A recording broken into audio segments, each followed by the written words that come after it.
বিছানায় রক্তের ছোপ ছোপ দাগ। ভাবতে অবাক লাগছে, অমন ফুলের মতন মেয়েটা কিছুক্ষণ আগেই নিজের ভালোবাসার মানুষটার কাছে ধর্ষণের শিকার হয়েছে। আচ্ছা, মানুষটা কি একটুও বিশ্বাস ছিল না আয়নার ওপর? আয়না তো নিজের অতীতকে ভুলে আরশের সাথে নতুনভাবে ঘর বাঁধতে চেয়েছিল। এটাই কি তবে ছিল আরশের ভালোবাসা? যন্ত্রণা আর সহ্য করতে পারছে না আয়না। আবারও জ্ঞান হারায় সে। আর ভাবতে থাকে 1 বছর আগের সেই কাজিনের জন্মদিনের অনুষ্ঠানের কথা, যেদিন আরশ প্রথম তার জীবনে এসেছিল। 1 বছর আগে। আজ আয়নার কাজিন শক্তি আপুর জন্মদিন। বেশ বড় করেই হবে অনুষ্ঠানটা। অনুষ্ঠানটা এত বড় করে করার একটা কারণও আছে। আজ আয়নার দুলাভাই মানে শক্তির হাজবেন্ড ফাহাদ তাকে এক স্পেশাল ফ্রেন্ডকে এই অনুষ্ঠানে ইনভাইট করেছে। দেশের বিশিষ্ট শিল্পপতি আব্রাহাম চৌধুরীর একমাত্র ছেলে আরশ চৌধুরী হলো তার সেই ফ্রেন্ড। গতকালকেই আমেরিকা থেকে বিজনেস রিলেটেড কাজ শেষ করে বাংলাদেশে ফিরে এসেছে। থ্যাঙ্কস দোস্ত, এত ব্যস্ততার মধ্যেও তুই সময় বের করে এসেছিস। একটা চর দেব, থ্যাঙ্কস বেরিয়ে যাবে। তুই একটুও বদলালি না। কেন? কোন সংবিধানে লেখা আছে যে বিজনেসম্যান হলে ছোটকালের বেস্টকে ভুলে যেতে হয়? হচ্ছে থাম এবার। আর বিয়েটে করবি না নাকি? এত মেয়ে তোর পেছনে ঘুরে, কাউকে তো চয়েস কর। আসলে আমি হলাম একটা সাইকো লাভার।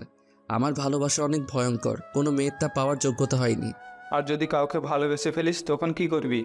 জোর করে হলো বিয়ে করে ফেলবো, পাগলের মতো ভালোবাসবো। সে হবে শুধু আমার। কেউ আমাদের মাঝে আসলে তাকে শেষ করে দেব। দোহাই লাগে তোর, আমার অনুষ্ঠানে এসে আবার আমার কোনো রিলেটিভের প্রেমে পড়িস না। বেচারি লাইফ শেষ তোর মতো সাইকোর জন্য। এই ভালোবাসা পেতেও ভাগ্য লাগে, ভাগ্য। আচ্ছা, আমার একটা কল করা আছে, আমি একটু বাগানের দিকটাই গেলাম। আচ্ছা যা তা হয়, আমারও একটু কাজ আছে, দেখি সব ঠিকঠাক আছে কিনা। এরই মাঝে আরুষ ফোনে কথা বলতে বলতেই বাগানের দিকটায় গেল। এরই মাঝে একটা মেয়েকে দেখে তার চোখ আটকে যায়। বাগানের ঠিক মাঝ বরাবর একটা দোলনা রাখা আছে। সেখানে কোমর পর্যন্ত চুল ছাড়া দিয়ে একটা মেয়ে দোল খাচ্ছে। হালকা বাতাসে তার চুলগুলো উঠছে। অপরূপ মায়া আছে তার কাছে, যা আরুষকে কাছে টানছে। আয়না আসলে পার্টিতে বোর বোধ করছিল, তাই সে বাগানে এসে ফ্রেশ বাতাসের জন্য আসে। আর তখনই আরুষ তাকে দেখে প্রেমে পড়ে যায়। এমন কেন লাগছে আমার? আরশ চৌধুরী কি এই মেয়ের প্রেমে পড়ে গেল নাকি? হবে হয়তো, নয়তো এমন কেন লাগছে? I fall in love. আরশ বুঝতে পারল সে আয়নাকে ভালোবেসে ফেলেছে। বলা যেতে পারে লাভ এট ফার্স্ট সাইট। কিন্তু হঠাৎ তার ভালোবাসার রাগে রূপ নিল। একটা ছেলেকে দেখলো আয়নার সাথে হেসে হেসে কথা বলছে। তা দেখে আরশের মাথা ঠিক থাকলো না। কিছুক্ষণ পর এক রহস্যময় হাসি দিয়ে সেখান থেকে চলে গেল। যাওয়ার আগে সে বলতে লাগলো, এর ফল তোমাকে ভোগ করতেই হবে মাই লাভ। এদিকে আয়না আসলে যে ছেলের সাথে কথা বলছিল সে আসলে আয়নার আরেক কাজিন, নাম আশিস। হায় ম্যাম মার যাবা। আয় না, তোর প্রেমে তো আমি গায়েল হয়ে গেছি। ইদানিং তুমি খুব মজা করো কিন্তু আশিস ভাইয়া। আশিস আয়নাকে ভালোবাসে, কিন্তু আয়না বুঝতে চায় না। সে সবসময় মজা মনে করে হেসে উড়িয়ে দেয়।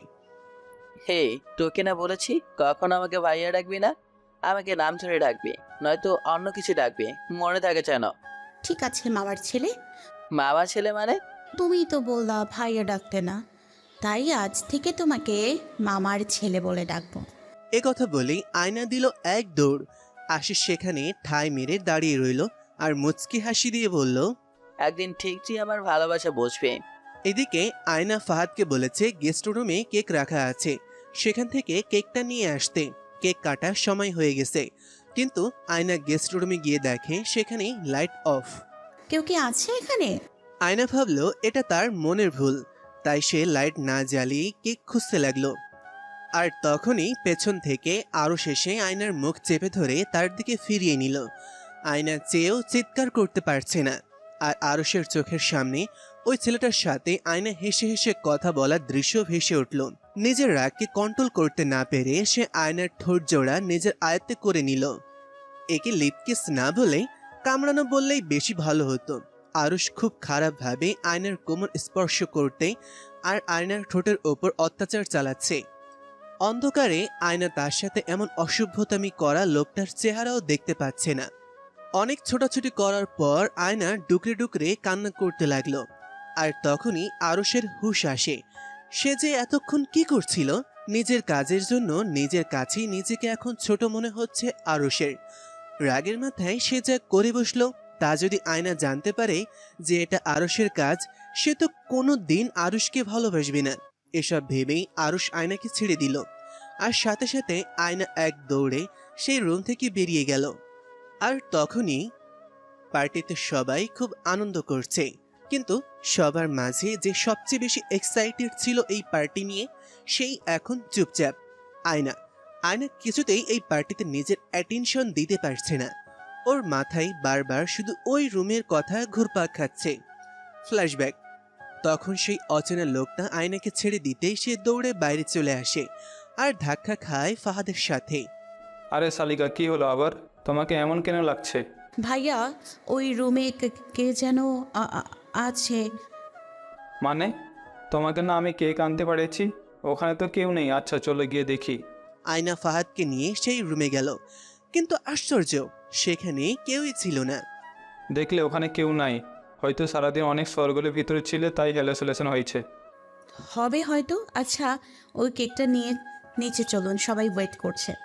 ফাহাদ কেক নিয়ে নিচে যাচ্ছিলই আয়নার দিকে তাকিয়ে থেমে গেল, কারণ আয়নার ঠোঁটের কোণা দিয়ে রক্ত বের হচ্ছে। অনেকটা জায়গায় কেটে গেছে। কেউ কামড় দিলে এমন হয়। শালিকা, তোমার ঠোঁটে কি হয়েছে? এমন কেটে গেলে কি হবে? না মানে, পড়ে গিয়েছিলাম তো তাই। এখন তো আর এটা বলা যাবে না যে কেউ কিস করেছে। তারপর ওরা নিচে চলে গেল, আর তখন থেকেই ও অন্যমনস্ক হয়ে আছে। হঠাৎ নিজের পিঠে কারো উপস্থিতি টের পেয়ে ওর ধ্যান ভাঙে। পিছে তাকাতেই ও অনেকটা চমকে ওঠে। আজব লোক তো আপনি। এভাবে কেউ অপরিচিত কারোর এত কাছে এসে দাঁড়ায়? ওপস, sorry. I am also sorry. আসলে আমি কিছুটা স্ট্রেসের ভিতর ছিলাম, তাই আপনার সাথে এভাবে কথা বলে ফেলেছি। It's okay. আপনি বোধহয় ফাহাদের শালিকা, রাইট? জি, কিন্তু আপনাকে ঠিক চিনলাম না। ফাহাদ ভাইয়ার কম বেশি সকল আত্মীয়দের তো আমি চিনি। আসলে আমি ফাহাদের ফ্রেন্ড। এতদিন আউট অফ কান্ট্রি ছিলাম। কি? তার মানে আপনি কি the famous businessman and top model mister Aarush Chowdhury? হ্যাঁ, আমি আরুষ। এই যা, এটা কি করলাম আমি? এনার মতো একজন লোকের সাথে মিসবিহেভ করে ফেললাম। এ কথা বলে আয়না সেখান থেকে কেটে পড়তে নিল। আরশ বুঝতে পেরে একটা মুচকি হাসি দিয়ে বলল, তোমার ওই দুষ্টু মিষ্টি পাগলামি যে বারবার আমায় ঘায়েল করে, তোমার কাছে টানে, কি করে সামলাবো আমি নিজেকে? তারপর অনুষ্ঠানের মূল পর্যায়ে চলে আসে। সবাই একসাথে সুপ্তিকে উইশ করে, কেক কাটে। সবাইকে কেকের পিস একটু একটু করে খাইয়ে দেয় সুপ্তি। তারপর গিফটের পালা। সবাই গিফট দিয়ে সুপ্তির রুম একদম ভরে ফেলেছে। এরপর ফাহাদ আরও রাত পর্যন্ত আনন্দ করে বাড়ি চলে গেল। আর আরুষকে ফাহাদ অনেক রিকোয়েস্ট করেছিল আজ রাতটা থাকার জন্য, কিন্তু আরুষ রাজি হয় না, কারণ আজ যে তার খুব জরুরি একটা কাজ আছে। ফাঁকা একটা রুমে হাত পা বাঁধা অবস্থায় পড়ে আছে আশিস। কপাল ফেটে রক্ত গড়িয়ে পড়ছে। একটু আগে কিছু লোক বাড়ি ফেরার পথে আশিসকে উঠিয়ে এই বন্ধ ফ্যাক্টরিতে নিয়ে আসে। তারপর অনেক মারধর করে এই চেয়ারে বেঁধে রাখে। আশিস বারবার জিজ্ঞাসা করছিল তারা কারা, আর আশিসের সাথে তার কিসের শত্রুতা, কিন্তু সবাই শুধু বলেছে তাদের বস এসে আশিসকে সকল প্রশ্নের উত্তর দেবে। এর মাঝে সেখানে আরশ চলে আসে। তো কেমন লাগছে মিস্টার আশিস? খুব তো শখ ছিল আমার জান পাখির সাথে পীড়িতের আলাপ করার। কে আপনি? আর আমি আপনার কোন জান পাখির সাথে কি করেছে? এখন তুই নাটক করছিস? নাটক? শোন আয়ানা, আমার জান, আমার কলিজা আয়ানাকে শুধু আমি ভালোবাসবো। আমি প্লিজ আমাকে যেতে দিন। আমি কথা দিচ্ছি, আমি আর আনার সাথে কথা বলবো না, ওর সাথে মিশবো না। Good boy. ওই তোরা একে নিয়ে হাসপাতালে ভর্তি করে দে, আর এর ফ্যামিলিকে সকালে ফোন করে দে। এরপর ওরা আরো কিছু সময় আশিসকে ধোলাই করে হাসপাতালে দিয়ে আসে। অন্যদিকে আয়না বাসায় এসে ভালোভাবে ফ্রেশ হয়ে নিল। রাতে শুয়ে শুয়ে ভাবছে যে ওই রুমে ওটা কে ছিল। আয়না মনে মনে ভাবতে লাগলো, সে যদি চরিত্রহীন হতো তবে তখন আমাকে আর বাইরে আসতে দিত না, কিন্তু সে তো ভালো লোকও নয়, সে আমার ঠোঁট দুটোকে ফুলিয়ে দিয়েছে। যাই হোক, এসব ভাবতে ভাবতেই আয়না ঘুমিয়ে গেল। সকালে আবার ভার্সিটি যেতে হবে, আয়নার ব্যালকনির দরজা খোলাই ছিল, তা দিয়ে আরশ ভেতরে চলে আসে। বিনা চোখের পলকে এক দৃষ্টিতে তাকিয়ে আছে সেই। আয়নাকে ঘুমের মাঝে পুরো বাচ্চা বাচ্চা লাগছে। আরশ একটা মুচকি হাসি দিয়ে আয়নার কপালে একটা কিস করলো। এতে আয়না ঘুমের মাঝে হালকা কেঁপে উঠল। আরশ আরো একটা চুমু খেয়ে সে রাতের মতন বাসায় চলে আসলো। পরের দিন আজ ভার্সিটিতে কেমন যেন উৎসব উৎসব। আয়না পরে তার বেস্ট ফ্রেন্ড মাহির কাছ থেকে জানতে পারে আগামীকাল নাকি ভার্সিটিতে নবীন বরণ, তাই এখন থেকে সবকিছু রেডি করা হচ্ছে। এইবার অনুষ্ঠানটা এত বড় করে হচ্ছে কেন রে? কারণ আগামীকাল আমার ক্রাশ আসবে স্পেশাল গেস্ট হিসেবে। মানে কে আসবে? ভার্সিটির সব মেয়েদের crush, the famous businessman Arush. কি, আরুষ আসবে কলেজে? জানিস আমি খুব এক্সাইটেড। কাল খুব সুন্দর করে সেজে আসবো, তুইও আসবি কিন্তু। কে জানি, আমার আবার কোনো ক্রাশের উপর ইন্টারেস্ট নেই। হ্যাঁ তা তো জানি, তুই কত নিরামিষ। বাই দা রাস্তা, কাল কিন্তু শাড়ি পরে আসবি, সকলের ড্রেস কোড শাড়ি। ওকে, পারবেন। চল এখন ক্লাসে যাই। এমনিতেই কেন জানি মনে হচ্ছে কেউ আমাকে ফলো করতেছে। ব্যাস। আয়না তো আর জানে না আরুষ এখন থেকে 24 আওয়ার্স ওকে ফলো করবে। তারপর ওরা ভালোভাবে ক্লাস করে বাসায় ফিরে আসলো। নবীন বরণের দিন সকালে। আজ কলেজ খুব সুন্দর করে সাজানো হয়েছে। এত বড় একজন গেস্ট আসবে বলে কথা, আর ছেলেমেয়েরাও পরিপাটি হয়ে সেজেগুজে এসেছে। সব মেয়েরাই শাড়ি পরেছে, শুধু কিছু নবাবজাদি মানে বড়লোক বাবার বিগড়ে যাওয়া মেয়েরা বাদে, আর ছেলেরা পরেছে পাঞ্জাবি। সকাল 10টার দিকে অনুষ্ঠান শুরু হবে। আয়না ও মাহি একটু আগেই এসেছে, কারণ অনুষ্ঠানের উপস্থাপিকা হিসেবে আয়নার ওপর দায়িত্ব পড়েছে। পাশাপাশি মাহিও একটু আধটু হেল্প করবে। আজ আয়না একটা নীল রঙের শাড়ি পরেছে, খুব সুন্দর করে কুচি দিয়ে পেট ও পিঠ বের করে, কারণ মাহি এভাবে স্টাইল করে ওয়েস্টার্ন শাড়ি পরেছে এবং মাহি আয়নাকে জোর করে এভাবে শাড়ি পরিয়েছে। আর আরুষ একটা নেভি ব্লু কালারের ভেতরে একটা পাঞ্জাবি পরেছে, তার ওপর ব্ল্যাক শেরওয়ানি। তুই বসে বসে তোর ক্রাশকেই দেখতে থাক, আমি গেলাম স্টেজ। তারপর আয়না মাহিকে রেখেই স্টেজে উঠে পড়ল। তারপর সকলকে সালাম জানিয়ে এক এক করে সকল অতিথিদের শুভেচ্ছা জানালো। আরও শুধু দু চোখ ভরে আয়নাকে দেখছে, কি অপরূপ আয়না লাগছে ওকে শাড়িতে। আরুষ খুব কষ্টে নিজের রাগ কন্ট্রোলের ব্যর্থ চেষ্টা চালালো। যত যাই হোক, সে হলো স্পেশাল গেস্ট, অন্তত অনুষ্ঠানের অর্ধেক সময় পর্যন্ত তাকে এসব সহ্য করতে হবে। পরে সে আয়নাকে তার কৃতকর্মের সাজা দেবে। এদিকে আয়না খুব সুন্দরভাবে উপস্থাপনা করছে। বিভিন্ন বিভাগের ছাত্রছাত্রীরা নানান খেলা ও নাচ গানে অংশ নিয়েছে। এভাবেই অনুষ্ঠানের প্রায় অর্ধেক সময় কেটে যায় ও মাঝে একটা বিরতি আসে। আয়না তার শাড়ির কুচি ঠিক করতে করতে স্টেজের পেছনের রাস্তা দিয়ে বাইরে যাচ্ছিল। এই সময় এই দিকটা একটু নীরব, তেমন মানুষজন নেই। যখনই আয়না ভাঙা ক্লাসরুমটা পাড়ি দিতে যাচ্ছিল, তখনই পেছন থেকে দুইটা হাত তাকে সেই ক্লাসরুমে টেনে নিয়ে যায়। আয়না যে চিৎকার করতে যাবে, তখন দেখে আরশ তার মুখ চেপে ধরেছে। আয়না ভীষণ অবাক হয় আরশের এই ব্যবহারে, আবার আরশের রাগী চেহারা দেখে ভয়ও পেয়ে যায়। কি সমস্যা তোমার? নিজের শরীর দেখানোর খুব শখ, তাই না? মানে? এখন তুই বাচ্চা হয়ে গেছিস, কি দরকার ছিল এভাবে শাড়ি পরে আসার? তোর উপর শুধু আমার অধিকার আছে, আর কারো না, বুঝেছিস? মানে এসব কি বলছেন আপনি? আর আমার ওপর কিসের অধিকার আপনার? খুব টাকা আছে বলে কি যার তার সাথে অসভ্য দাবি করার লাইসেন্স পেয়ে গেছে নাকি? আমার আর কাউকে চাই না, শুধু তোকে চাই। তুই শুধু আমার, আমি তোকে। কি? আমাকে বলুন কি? আমার তো মনে হচ্ছে ওই দিন পার্টিতে আপনি আমাকে বাজেভাবে স্পর্শ করতে চেয়েছিলেন। হ্যাঁ ঠিক বলেছিস, ওটা আমিই ছিলাম। আর আমি এমন কেন করেছিলাম জানিস? কারণ তুই একটা ছেলের সাথে হেসে হেসে কথা বলছিলি, খুব আলগা পিরিত দেখাচ্ছিলি। ছি, আপনি এত খারাপ ভাবতে পারিনি। আপনার মন মানসিকতা খুব নীচ। ও আচ্ছা, আমার এই ব্যবহারে আমি খারাপ? আর তুই যে নিজের শরীর দেখিয়ে বেড়াচ্ছিস, তার মানে কি তুই একটা পতিতা? প্লিজ আরুষ থামুন, আপনার এই কথাগুলো আমি জাস্ট নিতে পারতেছি না। কেন? তুই তো আমার খারাপ রূপটা দেখতে চাইলি, এবার দেখ। খুব শখ না তোর? খুলে খুলে চলাফেরা করার, তোর ইচ্ছাটা আমি পূরণ করে দিচ্ছি। এ কথা বলে হ্যাচকা টান দিয়ে আরশ আয়নার পুরো শাড়িটা খুলে ফেলল। আর আয়নার ফর্সা শরীরটা খুব বাজেভাবে দেখা যাচ্ছে, কিন্তু আরশ বাকি ছেলেদের মতন সেদিকে কোনো নেশা নেই। সে তো শুধু আয়নাকে শাস্তি দিতে চেয়েছে, কিন্তু আয়নার কান্নায় আরশের রাগ ভাঙে। সে আয়নার কাছে গিয়ে চুপ করে বসে পড়ে। আয়না নিজের দুহাত দিয়ে শাড়ি জড়িয়ে কান্না করছে খুব। আয়নার কান্না দেখে আরশের বুকটা ভেঙে টুকরো টুকরো হয়ে যাচ্ছে।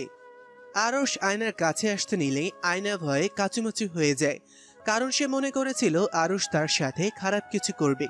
কিন্তু আরশ তাকে অবাক করে দিয়ে শাড়ির আঁচলটা আয়নার বুকের ওপর দিয়ে পেঁচিয়ে দেয়, আর নিজের দুহাত দিয়ে আয়নার গালের ওপর রাখে, আর অনেকটা ইমোশনাল হয়ে বলতে লাগে,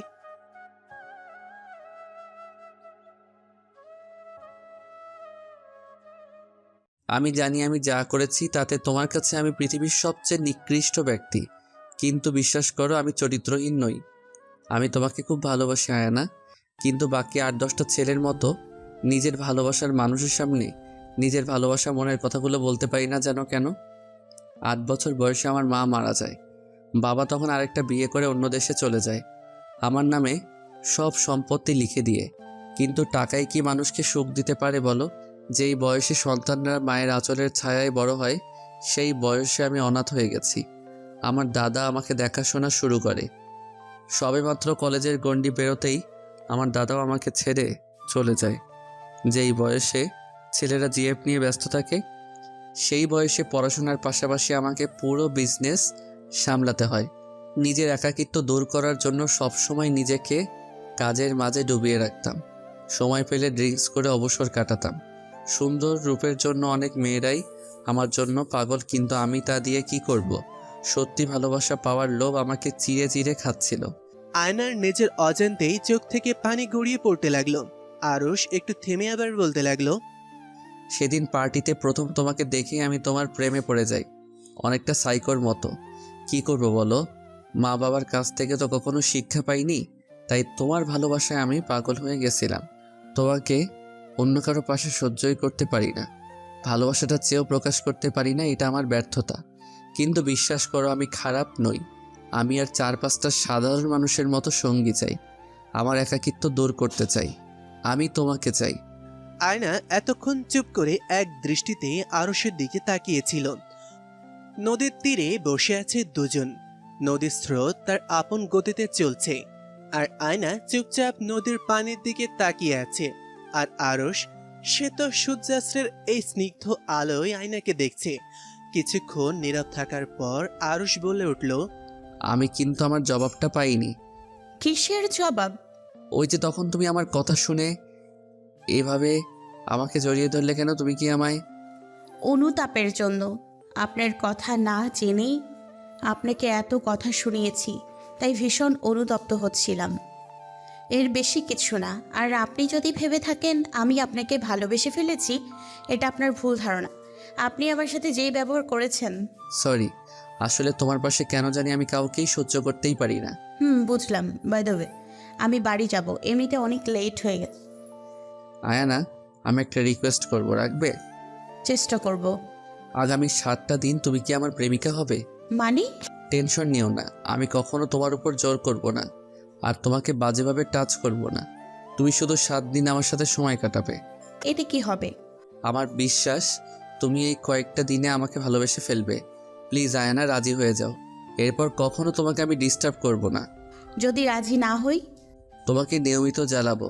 তুমি যদি আমার না হও তো তোমাকে শেষ করে দেব, তারপর নিজে সুইসাইড করব। এটাকে রিকোয়েস্ট না বলে থ্রেট বলতে পারেন। তোমার যা ইচ্ছা ভাবো। ঠিক আছে, আমি রাজি, কিন্তু 7 দিন পরে যদি আমি আপনাকে ভালো না বাসি, আপনি কোনো দিন আপনার এই চেহারা আমাকে দেখাবেন না। দেখাবো না, প্রমিস। ঠিক আছে, আপনার 7 দিন এখন থেকেই শুরু হলো। আজ তো পুরো দিন প্রায় শেষ। তো আমার ইচ্ছা। ওকে, তবু আমি হ্যাপি। চলো তোমাকে বাসায় দিয়ে আসি। আমি নিজেই যেতে পারবো। এ কথা বলে আয়না যেতে নিতেই আরশ ওকে সোজা কোলে তুলে নিল। আয়না অনেক নড়াচড়া করলেও আরশ ওকে থামায়নি, একদম সোজা বিএমডাব্লিউ গাড়ির ওপর নিয়ে বসালো। তুমি এখন আমার জিএফ, তাই আমি যেভাবে বলবো সেভাবে চলবে। আরশ একটা মুচকি হাসি দিয়ে আয়নাকে বাসায় পৌঁছে দিল। ইন দ্য নাইট আয়না বারান্দায় বসে আছে, ধোয়া ওঠা গরম কফি খাচ্ছে আর আরশের কথা ভাবছে। সত্যি ছেলেটা ওর লাইফে অনেক বেশি স্ট্রাগল করেছে, তাই হয়তো একটু জেদি। কিন্তু একটা কথা মানতে হবে, আরশের ব্যবহৃত রাস্তাটা ভুল হলেও এর ভালোবাসাটা সত্যি। কিন্তু আয়না নিজের থেকে চেয়েও আরশের মতন একটা ছেলেকে নিজের বিয়ে মানতে পারছে না। সব মেয়েদের স্বপ্ন আরশের মতন একটা কিউট রোমান্টিক বিয়ে থাকুক, যে কিনা তাকে সাইকোর মতন ভালোবাসবে।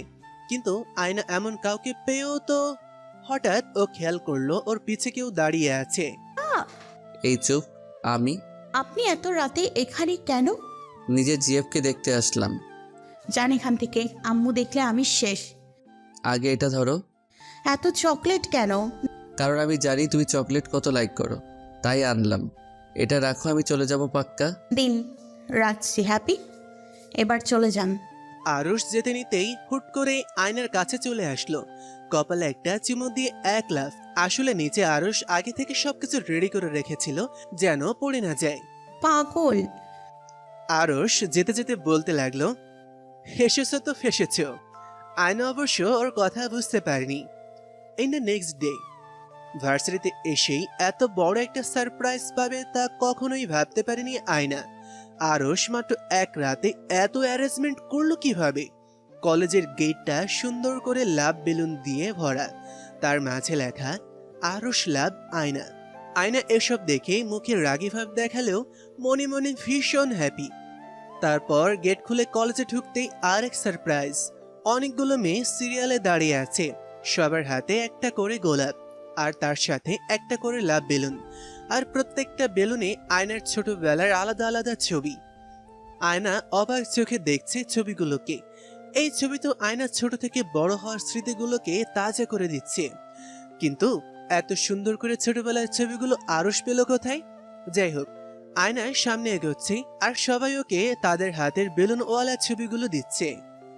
তারপর আয়না হ্যাপি মোডে সেই বেলুনগুলো নিয়ে ক্লাসে চলে গেল। ক্লাসে যেতেই মাহি ওকে গিয়ে ধরল। কিরে, তোর হাতে এগুলো কি? মুড়ি খাবি? দেবো না। আমার কি তোর অন্ধ মনে হয়? এগুলো লাভ বেলুন, নিশ্চিত দুলাভাই দিছে। সব যেহেতু জানিস তো জিজ্ঞেস করছিস কেন? এক সেকেন্ড, তোর দুলাভাইকে? কি আবার, সবার ক্রাশ মিস্টার আরুষ। তুই সবসময় বেশি বুঝিস। ও তাই?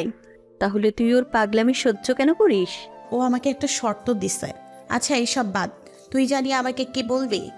আগে তুই আমার একটা কথা বলতো, তুই কি আরুষকে ভালোবাসতে পারবি কখনো? দেখ, ভালোবাসাটা হচ্ছে একটা অনুভূতি।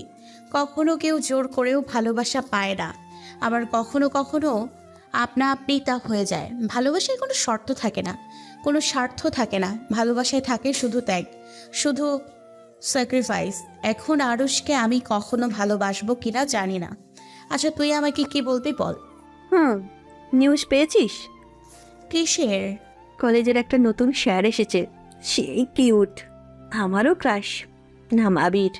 তুই কোনো দিন শুধরালি না, শেষমেশ স্যারদেরও খেয়ে ছেড়ে দেওয়ার মতলব। শোন, আমি এখন লাইব্রেরি যাব, কিছু বই আনতে যাবি তুই? না রে, তোর মতো আমি বই প্রেমী না। আমি এখন দুলাভাইয়ের রেডি করা মাগনা ফুচকা খেতে যাব। এ কথা বলে মাহি দিল এক দৌড়। আয়না বুঝতে পেরেছে যে আরশ আশেপাশে সব ফুচকা ও রেস্টুরেন্টে আয়না ও তার বেস্ট ফ্রেন্ডের জন্য বুক করে রেখেছে। আয়না আর কিছুই বলে না, লাইব্রেরিতে চলে গেল বই আনতে। আয়না সিঁড়িদের নিচে নেমে যেই না লাইব্রেরির দিকে পা বাড়াবে অমনি একটা ছেলের সাথে ধাক্কা খেয়ে নিচে পড়ে গেল। আয়না রেগে তো ফায়ার। ইউ স্টুপিড বয়, চোখে দেখতে পান না নাকি? মেয়ে দেখলে গায়ে পড়তে ইচ্ছে হয়। আবির কিছু বলে না, আয়নার দিকে তাকিয়ে আছে। এই সেই মেয়ে যার জন্য আরশ এই কলেজের প্রফেসর হিসেবে জয়েন করেছে। এই মেয়েই হলো আরশের দুর্বলতা, কিন্তু একে আপাতত কিছুই করবে না আবির। যখন আরশ ও আয়না দুজন দুজনের খুব ক্লোজ হবে তখনই আবির তার প্রতিশোধ নিবে। এসব ভেবেই একটা ডেভিল স্মাইল দিল আবির। কানে শুনতে পান না নাকি? জবাব দিন পিয়াত্ত। এখন আমি শুনতে পারছি না, কিন্তু কিছুক্ষণ পর যখন তোমার কানের ওপর একটা থাপ্পড় দিব তখন তুমি শুনতে পাবে না। আয়না তো আবিরের কথা শুনে পুরোই অবাক। হঠাৎ ওর মাহির বলা নতুন টিচারের কথা মনে পড়ল। আয়না তো লজ্জায় শেষ। যদি এই সে টিচার হয় তবে তো আর আয়নাকে খারাপ ভাবারই কথা। ভেবেই কাপা কাপা কণ্ঠে আয়না জিজ্ঞেস করলো, কে আপনি? আর তখনই আবির। আপাতত পুরো ক্লাসের সামনে কান ধরে দাঁড়িয়ে আছে আয়না। অবশ্য দোষটা তার নিজের কলেজের নিউ প্রফেসরকে এভাবে অপমান করেছে। জেনে করুক বা না জেনে করুক, কারো সম্পর্কে না জেনে এত অপমান করার কি দরকার? স্যার সরি, প্লিজ এবারের মতো ছেড়ে দিন। জীবনে আর কোনো দিন কাউকে অপমান করব না। সেটা আমাকে এত কিছু বলার আগে ভাবা উচিত ছিল। যাই হোক, অনেকক্ষণ দাঁড়িয়েছিলে, so now you can go. আবিরের বলতে দেরি নেই, এক দৌড়ে আয়না তার সিটে গিয়ে বসলো। তা দেখে সবার রিয়াকশন। কিরে, এত বড় বড় করে লেকচার দিয়ে এখন নিজেই এটা করলি? ধর, টিটকিরি মারিস না। আমি যদি জানতাম সে আমার টিচার, তবে মরে গেলেও এমন মিসবিহেভ করতাম না। Everybody attention please. সবাই আজ নিউ লিসন বের করো। তারপর যথারীতি সবাই ক্লাস করলো। সারাদিন ক্লাস করে বাসায় এসে আয়না একটা লম্বা শাওয়ার নিয়ে টাওয়াল পেঁচিয়ে বের হলো। আয়না দাঁড়িয়ে আছে আয়নার সামনে আর কথা বলছে নিজের সাথে নিজে। কি আছে রে তোর ভেতর আনায়া, যে এত মেয়ে থাকতে আরুষের মতো স্পেশাল কেউ তোকেই চয়েস করলো? আচ্ছা তুই বা এত কেন ভাবছিস আরুষকে নিয়ে? আবার প্রেমে টেমে পড়লি নাকি? এসব ভাবতেই আনমনে হেসে উঠল আয়না। তখনই ওর ফোনটায় একটা মেসেজ আসলো আননোন নাম্বার থেকে। আয়না মেসেজ দেখে পুরাই শক। সেখানে লেখা ছিল, বুঝলাম আমার প্রেমে পড়েছ, তাই বলে এভাবে টাওয়েল পেঁচিয়ে আর কতক্ষণ দাঁড়িয়ে থাকবে? যাও গিয়ে চেঞ্জ করো, আর জানালা খোলা রাখবে না, যদি অন্য কেউ দেখতো তো। যাই হোক, আয়না বুঝে গেছে আরুষ জানালা দিয়ে ওকে দেখছে। ও ওর সব কথা শুনে ফেলেছে। তাই ও এক দৌড়ে জামানে চলে গেল বাথরুমে। তারপর আরুষও একটা মুচকি হাসি দিয়ে আয়নার জন্য নিয়ে আসা শাড়িটা ও একটা চিরকুট জানালা দিয়ে ভেতরে ফেলে দিয়ে গেল। আয়না বের হয়ে দেখে ওর খাটের ওপর একটা পার্সেল। ও সেটা খুলে দেখে ভেতরে খুব সুন্দর গোলাপি রঙের একটা শাড়ি আর একটা চিরকুট। সেখানে লেখা, গোলাপি রঙে তোমাকে দারুণ মানাবে। কাল 14ই ফেব্রুয়ারি, ভ্যালেন্টাইন্স ডে। আমার জন্য অবশ্যই তোমার সাথে কাটানো প্রতিটা দিনই সমান। তবুও কাল একটু শাড়ি পরে সেজে বাড়ির সামনে মেইন রোডটা এসো, তোমাকে নিয়ে একটা জায়গায় যাব। আয়না চিরকুটটা দেখে মুচকি হাসলো। In the next day. আর সকালটাই যেন একটু অন্যরকম। আজ আয়না একদম সকালবেলায় ঘুম থেকে উঠে ফ্রেশ হয়েছে। আয়নার মা জিজ্ঞাসা করেছিল যে আজ সে কোথায় যাবে। আয়না বলেছে সে মাহির কাছে যাচ্ছে অ্যাসাইনমেন্ট করার জন্য। আর শাড়ি ও মেকআপ আয়না তার ব্যাগের ভেতরে ভরে নিয়েছে। প্রথম প্রথম একটু খারাপ লাগছিল মিথ্যা বলার জন্য, কিন্তু পরে আয়নার সময় নষ্ট না করে মাহিদের বাসায় চলে গেল। সেখানেই শাড়ি পরে রেডি হয়ে থাকবে। আরুষ সেখান থেকে পিক করবে আয়নাকে। আগে আয়না আরুষের দেওয়া আরেকটা চিরকুট পড়তে লাগলো। তোমাকে ওই কাজল কালো দুটো চোখ যে আমাকে পাগল করে দেবে, ওই মায়াবী চোখের প্রেমে আমি অনেক আগেই পড়েছি। কাল আবার পড়তে চাই প্রিয়। আয়না আরুষের দেওয়া গোলাপি শাড়িটা পরেছে। হাত ভর্তি গোলাপি চুড়ি, চুলগুলো ছাড়া, কানে গোলাপি পাথরের দুল ও একপাশের কানে একটা গোলাপ দেওয়া। শাড়ির আঁচল একপাশে ফালানো, পুরো একটা ফ্লাওয়ার কুইনের মতন লাগছে। আরুষ মাহিদের বাড়ির সামনে এসে দেখলো আয়না নিজেই যেন একটা লাল গোলাপ। গাড়ি থামিয়ে আরুষ হা করে আয়নাকে দেখছে, যেন প্রায় আউট অফ কন্ট্রোল হয়ে যাবে। কিন্তু না, আরুষ তেমন কিছু করবে না, কারণ সে আয়নাকে কথা দিয়েছে। আরুষ কিছুক্ষণ তাকিয়ে থেকে গম্ভীর সুরে আয়নাকে বলল, গাড়িতে উঠো। কিছু বলবেন না, এমনি উঠবো। আয়না কিছু না বলে রাগ দেখিয়ে উঠে পড়ল। সারা পথ আয়না মুখ ফুলিয়ে বসেছিল। ও আসলে আশায় ছিল আরুষ ওকে কিছু বলবে, ওর একটু প্রশংসা করবে, কিন্তু আরুষ তা না করায় আয়নার মুড অফ হয়ে গেল। তার মানে আজ আমাকে একটু সুন্দর লাগছে না, তাই হয়তো আরুষও কিছু বলছে না। আরুষ আয়নার ব্যাপারটা বুঝতে পেরে একটা টেরি স্মাইল দিল। নির্দিষ্ট জায়গায় এসে আরুষ আয়নার চোখে একটা রুমাল বেঁধে দিল। আয়নার একটু ভয় ভয় করছে। তখনই আরুষ আয়নার পাশে একটা গেট খুলে দিল আর আয়নাকে নামতে বলল। আমরা এসে গেছি, নাও। আয়না আরুষের কথা মতো গাড়ি থেকে নামলো। আরুষ সাথে সাথেই ওকে কোলে তুলে নিল। কিছু দূর হাঁটার পর আরুষ আয়নাকে নিচে নামিয়ে চোখ খুলে দিল। আয়না আস্তে আস্তে ওর দুইটা চোখ মিলল। আয়না হা করে তাকিয়ে আছে। ওয়াও, কি সুন্দর জায়গা। থ্যাংক ইউ সো মাচ আমাকে এত সুন্দর একটা জায়গা উপহার দেওয়ার জন্য। সুইটার জায়গাটা সুন্দর, কিন্তু তোমার থেকে কম। আজ তোমাকে ভালোই দেখাচ্ছে না। কে বলেছে? আমার রূপসীকে আজ আরও সুন্দর লাগছে এই শাড়িতে। তোমার এই সৌন্দর্যের সামনে সব ফুল হার মেনেছে। সত্যি? আরুষ কিছু না বলে আয়নার কোমর জড়িয়ে কাছে টেনে নিল। হঠাৎ আরুষ এমন কিছু করবে তা আয়নার ধারণার বাইরে ছিল। আরুষ আয়নাকে কাছে টানতেই আয়না হালকা কেঁপে উঠল। তখনই আকাশ থেকে একটা হেলিকপ্টার ওদের ওপর দিয়ে গেল, যা থেকে অসংখ্য ফুলের পাপড়ি পড়ছে। কিন্তু আয়নার সেদিকে খেয়াল নেই। আজও নিজেও যেন কেমন যেন ঘোরের মধ্যে চলে গেছে। আর তখনই আরুষ বলে ওঠে, চলো গিয়ে বসি। আয়নার হুঁশ ফিরল। ও তো লজ্জায় শেষ। ইস, কিভাবে তাকিয়েছিল আরুষের দিকে। আরুষ না জেনে কি ভাবছে ওকে নিয়ে। আয়না ভেবেছিল আরুষ হয়তো এত তাড়াতাড়ি ওকে ছাড়বে না, হয়তো একটা কিস করবে। কিন্তু ও নিজের নেওয়া কথা ভুললেও আরুষ ওকে দেওয়া ওয়াদা ভুলেনি। তা দেখে আরুষের জন্য আয়নার মনে অনেকটা রেসপেক্ট জন্ম নিল। আরুষ আয়নার সামনে তার ফেভারিট ডিশগুলো রাখলো। আরুষকে আর কিছু বলার সুযোগ না দিয়ে আয়না গাপুস গুপুস করে ফুচকা মুখে ঢুকাতে লাগলো, সাথে ইচ্ছা মতন টক। ফুচকা যদি ভালোভাবে টকে না চুবিয়ে দেওয়া হয় তবে সেই ফুচকায় স্বাদ লাগে না। আয়না ফুচকা পেয়ে ভুলে গিয়েছিল যে সামনে কেউ বসে আছে। আরুষ তো আয়নার খাওয়া দেখবে না হাসবে না কাঁদবে তাই বুঝতে পারছে না। আরুষ আয়নাকে একটু লজ্জা দেওয়ার জন্য বলল, আজ থেকেও জান পাখি, তোমার খাবার কেউ খাবে না। আয়না আরুষের কথা শুনে লজ্জায় লাল টমেটো হয়ে গেছে। তারপরও বাকি খাবারগুলো ভালো করে খেলেও টকটা আর ভদ্রভাবে খায়নি। এত বড় বাটির টক একাই সাফার করেছে। ব্যাপার কি? এত টক কেন খাচ্ছ? এমনি খেতে ইচ্ছে হলো। বুঝছি, কি বুঝছেন? ইহা গুড নিউজের লক্ষণ। আমি বাবা হতে চলেছি। আয়নার তো আরুষের কথা শুনে কাশি উঠে গেছে। কি বলে এই ছেলে? 1 সপ্তাহ আগে জোর করে একটা কিস করেছে, তাতেই কেউ প্রেগনেন্ট হয় নাকি? আজব তো। আয়না তো রেগে ফায়ার। আরে রাগ কেন করছো? আমি তো মজা করছিলাম। আয়না আইসক্রিম খাচ্ছে, আর তখনই আরুষ আয়নার খাওয়া আইসক্রিম খেতে লাগলো। আমারটা কেন খাইলেন? আরও কত আইসক্রিম তো আছে। না মানে, আসলে তুমি যেভাবে মুখে মেখে খাচ্ছ আমার তো অন্যভাবে খেতে ইচ্ছে করছিল, তাই ওই ইচ্ছাটা এভাবে পূরণ করলাম। দূর। তো খাওয়া তো শেষ, এবার চলেন তা হয় ম্যাডাম, কোথায়? For dancing. আরুষ আয়নার সামনে হাঁটু গেড়ে বসে পড়ল আর ডান্সের জন্য প্রপোজ করলো।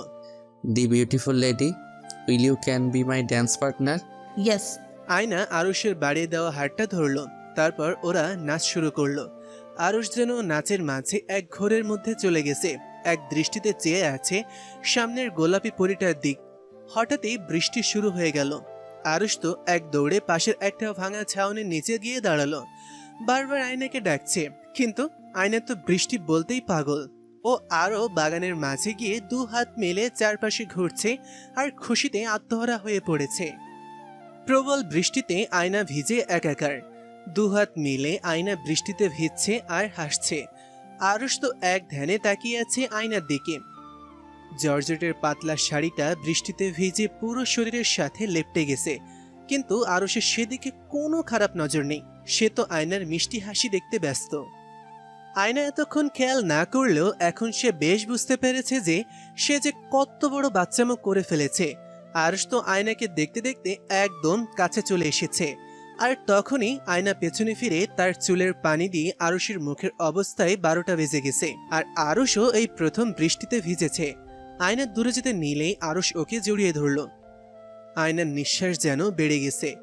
আর তখনই আরুষ নিজের অজান্তেই আয়নার কপালে একটা কিস করে বসলো। আয়নাও কিছু বলছে না ভেবে আরুষ ভেবেছে হয়তো আয়না রাগ করেছে। এই ভেবে সেখান থেকে চলে আসতে নিলেই আয়না আরুষকে কাছে টেনে নিল। আরুষ তো পুরোই শক। আর তখনই আরুষকে আরো অবাক করে দিয়ে আয়না তার ঠোঁট দিয়ে আরুষের ঠোঁট পুরো দখল করে নিল। আরুষও কিছু বলছে না, এক প্রকার তাল মেলাচ্ছে। কিন্তু দুজনেরই হুঁশ আসতে দুজন দুজনকে একটা ধাক্কা দিল। আয়না লজ্জায় শেষ। আর তখনই আরুষ পরিস্থিতি স্বাভাবিক করতে বলল, চলো, বৃষ্টি বেড়েই যাচ্ছে, তোমাকে বাসায় দিয়ে আসি। আয়না কিছু বলল না, শুধু মাথা নাড়িয়ে হ্যাঁ সূচক নির্দেশনা দিল। আরুষ আয়নাকে গাড়িতে নিয়ে ওর বাসায় পৌঁছে দিল। গাড়ি থেকে নামার আগে আরুষ আয়নাকে একটা নাপার সিরাপ খাইয়ে দিল। আয়না মনে মনে ভাবলো ছেলেটা যেমন ভালোবাসে ততটা কেয়ারও করে। কালই আয়না আরুষকে বলে দিবে যে সে আরুষকে ভালোবাসে। শুনুন, বলবে কিছু? কালকে আমি আপনাকে কিছু বলবো।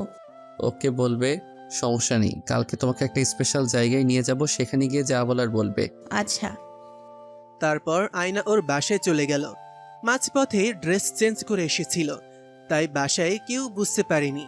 খোলা আকাশের নিচে ছাদের এক কোণে পা ঝুলিয়ে বসে আছে আরুষ। আজ আকাশের চাঁদটা একটু বেশি সুন্দর, কাল আরো সুন্দর লাগবে দেখতে, কারণ আগামীকাল তো পূর্ণিমা। আর তার সাথে আগামীকাল হয়তো আয়নাও তার ভালোবাসার কথাটা বলবে। এসব ভাবছে আর কফির কাপে একটা করে চুমুক দিচ্ছে। অন্যদিকে আয়নাও চাঁদের দিকে তাকিয়ে আছে। দুইজনে জানে না যে তারা একই সময়ে একে অপরের কথা ভাবছে।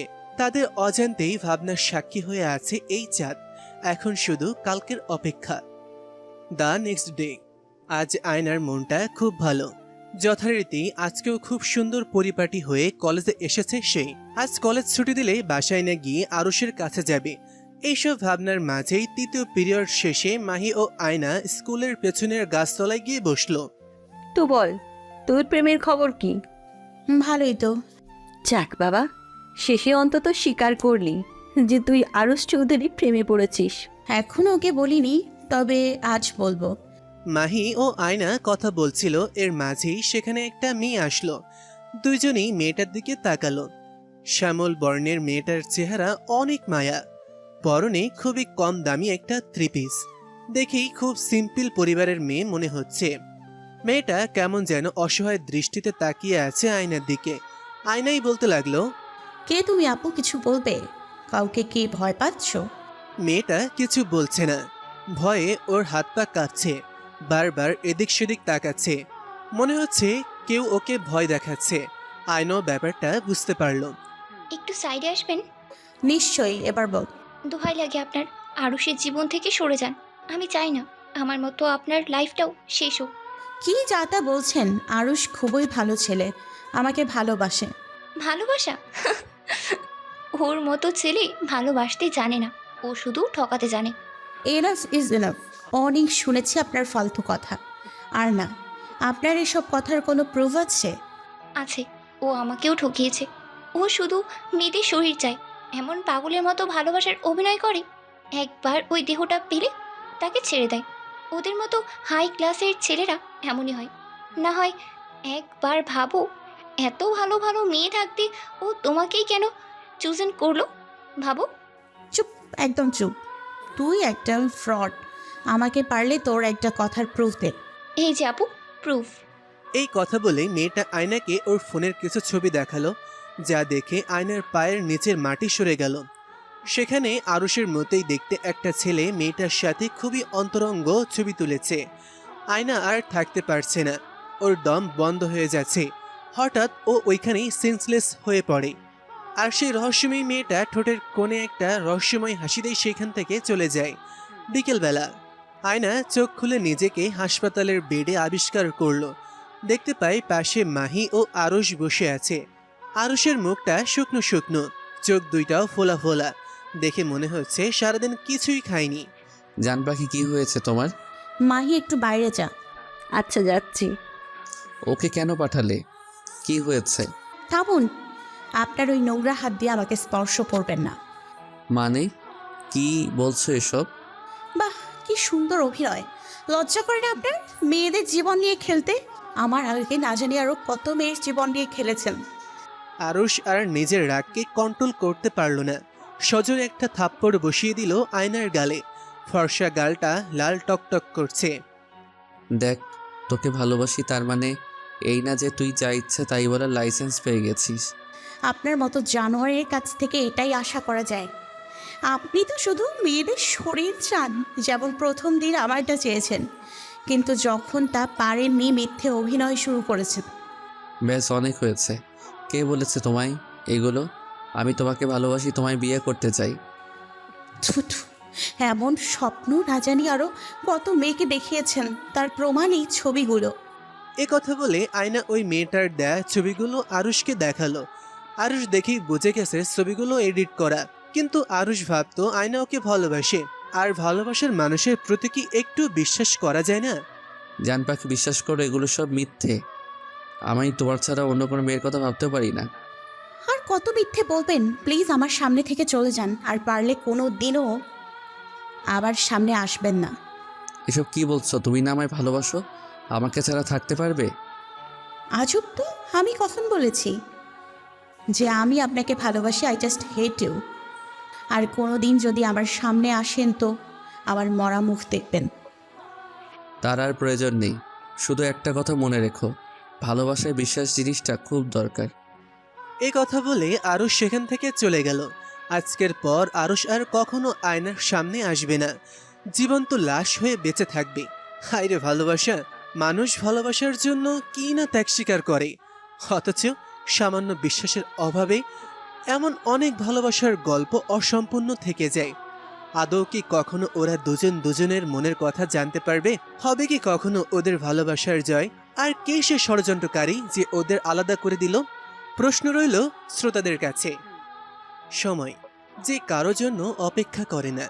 এই সময় মানুষের জীবনের জন্য খুবই মূল্যবান। জীবন থেকে একবার যেই সময় চলে যায় তা আর কখনোই ফেরত পাওয়া যায় না। এটাই প্রকৃতির নিয়ম। জীবনে এমন অনেক পরিস্থিতির শিকার আমরা হই যেখানে সামান্য একটু সময়ের জন্য অনেক বড় কিছু হারিয়ে ফেলি। কখনো বা ভালো সময়গুলো খুব তাড়াতাড়ি কেটে যায়, কখনো বা প্রিয় মানুষটার কাছ থেকে দূরে থাকার সময়টা যেন কাটতেই চায় না। 11 months later, আজ আরশের সাথে দেখা হওয়ার পর থেকে 11 মাস পূর্ণ হলো। আরশের কাছ থেকে দূরে থাকার প্রতিটা দিনই যেন আয়নার কাছে একটা মাসের মতন কেটেছে। নিজের অজান্তেই আয়না আরশকে অবিশ্বাস করে কত বড় ভুল করেছে তা এখন হাড়ে হাড়ে টের পাচ্ছে আয়না। সে যে আরশকে খুব ভালোবাসতো। সেদিন আরশে চলে যাওয়ার পর আর কোনোদিন আয়নার সাথে দেখা করেনি। তার কয়েকদিন পর একটা আননোন নাম্বার থেকে আয়নার কাছে ফোন আসে। ফোনটা দিয়েছিল সেই মেয়েটি। সে বলে ওই ছবিসহ আয়নাকে সে যা যা বলেছে সব মিথ্যা। তারপর আয়না অনেক ট্রাই করে মেয়েটার কাছ থেকে জানার জন্য যে কেন সে এমন করলো, কিন্তু আয়না পুরোই ব্যর্থ। তারপর আয়না আরশের অফিস পর্যন্ত গিয়েছিল আরশের সাথে কথা বলতে, কিন্তু তা পারেনি। কারণ সেদিন হাসপাতাল থেকে এসেই নাকি আরশ ফ্লাইটে করে আউট অফ কান্ট্রি চলে গেছে। কোথায় গিয়েছে তা মেঘ বাদে কেউই জানে না। কিন্তু মেঘ আয়নাকে কিছুই বলেনি, এমনকি নিজের জিএফ মাহিকেও কিছুই বলেনি। এসব ভাবছে আর সেই নদীর তীরে যেখানে আরশ আয়নাকে নিয়ে গিয়েছে সেখানে বসে এক দৃষ্টিতে চেয়ে আছে আয়না। যখনই আরশের কথা মনে পড়ে এখানে ছুটে আসে ও। এই জায়গাটা আয়নাকে আরশের উপস্থিতির অনুভূতি দেয়। হঠাৎ কাঁধে কারো স্পর্শ পেয়ে হুঁশে আসে আয়না। ও মাহি, তুই? আর কত এভাবে থাকবি বল? নিজের জীবনটা অন্তত গুছিয়ে নে। যার জন্য এভাবে পড়ে আছিস সে তো তোর কথা ভুলেই গেছে। এভাবে বলিস না প্লিজ। তো কিভাবে বলবো? তুই বল। যেই আরুষ তোকে না দেখে একদিনও থাকতে পারতো না, সে তোকে ছাড়া এতদিন কিভাবে আছে? আমাকে একটু একা থাকতে দে। 1 বছর ধরে একাই আছিস। আচ্ছা চল, এখন বাসায় চল। চল। অন্যদিকে সুইজারল্যান্ডের একটা পুরনো বাংলোর একটা রুমে জানলা দরজা সব লাগিয়ে অন্ধকারে বসে আছে একটা ছেলে। পাশে হাই কোয়ালিটির নানান বিদেশি মদের বোতল, আর চারিদিকে নিকোটিনের ধোঁয়া ও সীসার ধোঁয়ায় যেন মানুষটাকে দেখাই যাচ্ছে না। হঠাৎই দরজায় নক হলো। আর কতদিন নিজেকে এভাবে রাখবি আরস? এবার তো মাফ কর মেয়েটাকে। নিজেও কষ্ট পাচ্ছিস আর মেয়েটাকেও কষ্ট দিচ্ছিস। কষ্ট? কিসের কষ্ট? আমি তো একদম ঠিক আছি। দেখো চারপাশে কত ধোঁয়া। এই নিকোটিনের ধোঁয়াই আমার প্রকৃত সাথী। দেখ, আয়না কিন্তু নিজের ভুল বুঝতে পেরেছে। প্লিজ এবার অন্তত সবার সামনে আয়। কেন? তুই তো আছিস। আমার বিজনেস তো এখনও দেশের টপে আছে। আর পারবো না আমি। আমার নিজেরও একটা লাইফ আছে। আরে ওই আবির, ওই তো এসবের জন্য দায়ী। তুই ওকে কেন কিছু করছিস না? হা হা হা। যেখানে নিজের ভালোবাসার মানুষটাই বিশ্বাস করলো না, সেখানে অন্যকে দায়ী করে কী লাভ? তোকে একটা কথা বলার ছিল। আগে তুই এই নেশাটা না বন্ধ কর। আমার সহ্য হচ্ছে না। করলাম। এবার বল কি বলবি? মানে আসলে আবির।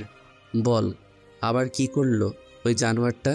এক গুপ্তচরের কাছে জানতে পারলাম যে আবির নাকি আয়নার বাসায় বিয়ের প্রস্তাব দিয়েছে।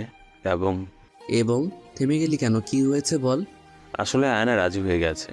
কি তুই মজা করছিস নাকি? এতদিন তো আয়ানাও কষ্ট পেয়েছে, হুট করে সব জেনে শুনেও বিয়ের জন্য রাজি কি করে হলো? আরুষ ভাবে আয়না জানে যে এগুলো আবিরের কাজ, কিন্তু আয়না কিছুই জানে না। আর মেঘ যেই লোকের কাছ থেকে এসব জেনেছে সে আবিরেরই লোক।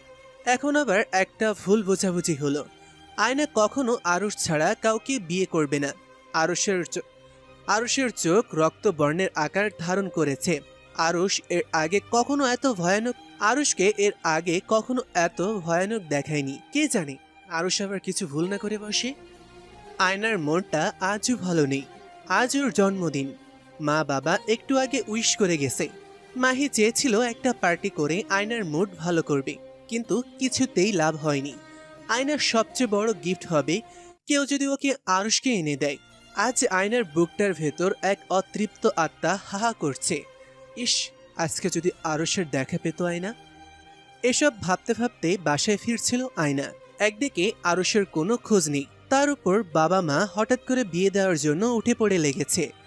অনেক কষ্টে আয়না মাকে রাজি করিয়েছে যে সে বিয়ে করবে, কিন্তু আরুষ বাদে অন্য কোনো ছেলেকে করবে না। এজন্য একটা মিথ্যা কথাও বলেছে। মাকে বলেছে আরুষ ওর বিএফ, এবং খুব তাড়াতাড়ি আরুষ চৌধুরী আয়নার বাবার কাছে বিয়ের প্রস্তাব নিয়ে আসবে। এসব ভাবতে ভাবতে কখন যে বাসায় ফেরার পথের জায়গায় অন্য পথ পাড়ি দিয়েছে তার খেয়াল যেন একদমই নেই আয়নার। যখন বুঝতে পারলো সে ভুল পথে এসে পড়েছে, তখন আবার পেছন দিকে যেতে লাগলো। দূর, আবার ধ্যানে পড়ে গিয়েছিলাম। এমনিতেই সবাইকে ট্রিট দিতে দিতে দেরি হয়ে গেছে, আশেপাশে অন্ধকার। যাই, তাড়াতাড়ি বাসায় যাই। তখনই পেছন থেকে কেউ বলে উঠল, বাহ, ভেবেছিলাম ভালোবাসা হারিয়ে কষ্টে আছেন, তা তো দেখি ভালোই দিনকাল কাটছে। এতদিন পর প্রিয় মানুষটার কণ্ঠটা শুনতে পেয়ে যেন হৃদয় জুড়িয়ে যাচ্ছে আয়নার। পেছন ফিরে তাকিয়ে এক দৃষ্টিতে আটকে যায় আয়না। এতদিন পর সেই চেনা মুখ। ভালোবাসার মানুষটাকে সামনে পেয়ে আর যেন ঠিক থাকতে পারছে না। কত বদলে গেছে ও। চোখের নিচে কালো দাগ, শুকিয়ে কাঠ হয়ে যাওয়ার শরীর। দামি পারফিউমের জায়গায় মদের গন্ধ যেন মানুষটাকে বদলে দিয়েছে। আয়না আরুষের এমন অবস্থা দেখে কান্নায় ভেঙে পড়ে। আরুষের বলা একটু আগের সেই কথা যেন একদমই ভুলে গেছে আয়না। ছুটে গিয়ে জড়িয়ে ধরে তাকে। আরুষ? আরুষও কিচ্ছু বলছে না। আজ কতদিন পর নিজের ভালোবাসাকে কাছে পেয়েছে। নিজের ভালোবাসার মানুষের কাছ থেকে দূরে থাকার যন্ত্রণা অনেক। আরুষের ইচ্ছে করছে শক্ত করে আয়নাকে জড়িয়ে ধরতে, কিন্তু আরুষ তা পারছে না। আরুষের কলেজা দুমড়ে মুচড়ে শেষ হয়ে যাচ্ছে। আরুষ নিজেকে শক্ত করলো, নিজেকে বুঝ দিতে লাগলো। আরুষ মনে মনে বলে, না আরুষ, তোকে নিজেকে সামলাতে হবে। এই মেয়ে ছলনাকারী, তোকে ধোকা দিয়েছে, যার জন্য নিজের জীবনটা শেষ করে দিল, সেই তো শত্রুকে আপন করে নিয়েছে। এর শাস্তি তোকে এই মেয়েকে দিতে হবে আরুষ। তোকে টর্চার করতে হবে, রোমান্টিক সাইকো টর্চার। এসব ভেবেই আরুষের মায়াভরা চাহনি সময়ের মাঝে ঘৃণায় রূপ নিল। আরুষের চোখে এখন শুধু প্রতিশোধ ও ঘৃণার আগুন। এই রাগে পারে মানুষকে ধ্বংস করে দিতে। এই রাগের বশে আজ আরুষ ভুল কিছু করে বসবে। হঠাৎ আয়না বুঝতে পারলো ওর চুলের মুঠি কেউ শক্ত করে ধরেছে।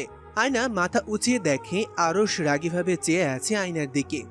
এই কোন আরুষকে দেখছে আয়না? আরুষ, কি করছো? আমার লাগছে।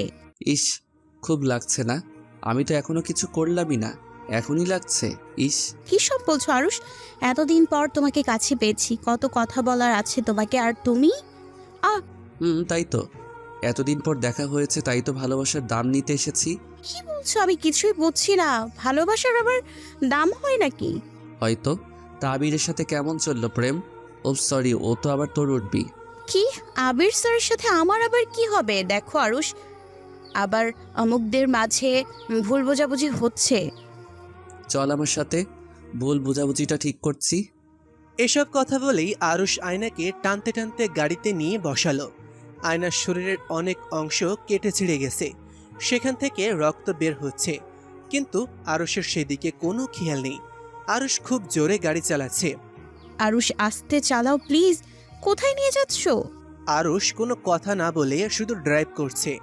শুধু স্পিডে ড্রাইভ করে গাড়িটাকে একটা রেজিস্ট্রি অফিসের সামনে গিয়ে দাঁড় করালো। আয়না বুঝতে পারলো আরুষ কি করতে চাইছে। দেখো আরুষ, বিয়েটা কোনো ছেলে খেলা নয়। আমরা আমাদের পরিবারকে না জানিয়ে এভাবে কিছু করতে পারি না। চুপ থাক, আমি যা বলবো তুই তাই করবি। আরুষ জোর করে আয়নাকে অফিসের মাঝে নিয়ে গেল। কিছুক্ষণ পর ওরা বের হলো। আইনগত দিক দিয়ে ওরা এখন স্বামী স্ত্রী, কিন্তু ইসলামিক দিক দিয়ে ওরা তেমন কিছুই না। আয়না কিছু বুঝে ওঠার আগেই আরুষ ওকে নিয়ে সোজা বাড়িতে চলে গেল। বিয়ে তো হয়েই গেছে, আবার তোমার বাসায় কেন নিয়ে এসছো? কি করতে চাইছো তুমি? এই মা, বিয়ে করেছি, স্বামীর অধিকার ফলাবো না তা কি হয়? তোর এমন হাল করবো যে তুই চাইলেও আমাকে ছাড়া অন্য কারো কাছে যেতে পারবি না। ছি আরুষ, তুমি এত নোংরা কথা কিভাবে বলতে পারছো? আয়না বুঝতে পারলো এই বিয়েতে এসব কিছুই না। আরুষ এখনো ওকে ভুল বুঝে আছে। এ সময় আরুষকে কিছুই বোঝানো যাবে না। এ সময় এখান থেকে চলে যাওয়াই ভালো। কিন্তু যেই না আয়না বাসার দিকে যাবে, আরুষ ওকে গাড়ি থেকে নেমিয়ে টানতে টানতে বাসার ভেতর নিয়ে গেল। ওর রুমে নিয়ে আয়নাকে জোরে ছুঁড়ে মারলো ওর বিছানায়। আর তখনই আয়নার ভয়ে হাত পা কাঁপছে। এর আগে কখনো আরুষের এমন ব্যবহার বা ভয়ঙ্কর রূপ কখনোই দেখেনি আয়না। এত জোরে বিছানার উপর পড়ায় শরীরের অনেক জায়গায় ব্যথা পেয়েছে আয়না। মাথায় প্রচণ্ড যন্ত্রণা করছে। আরুষ প্লিজ এমন কিছু করো না যাতে পরে নিজের কাছে ছোট হয়ে যাও।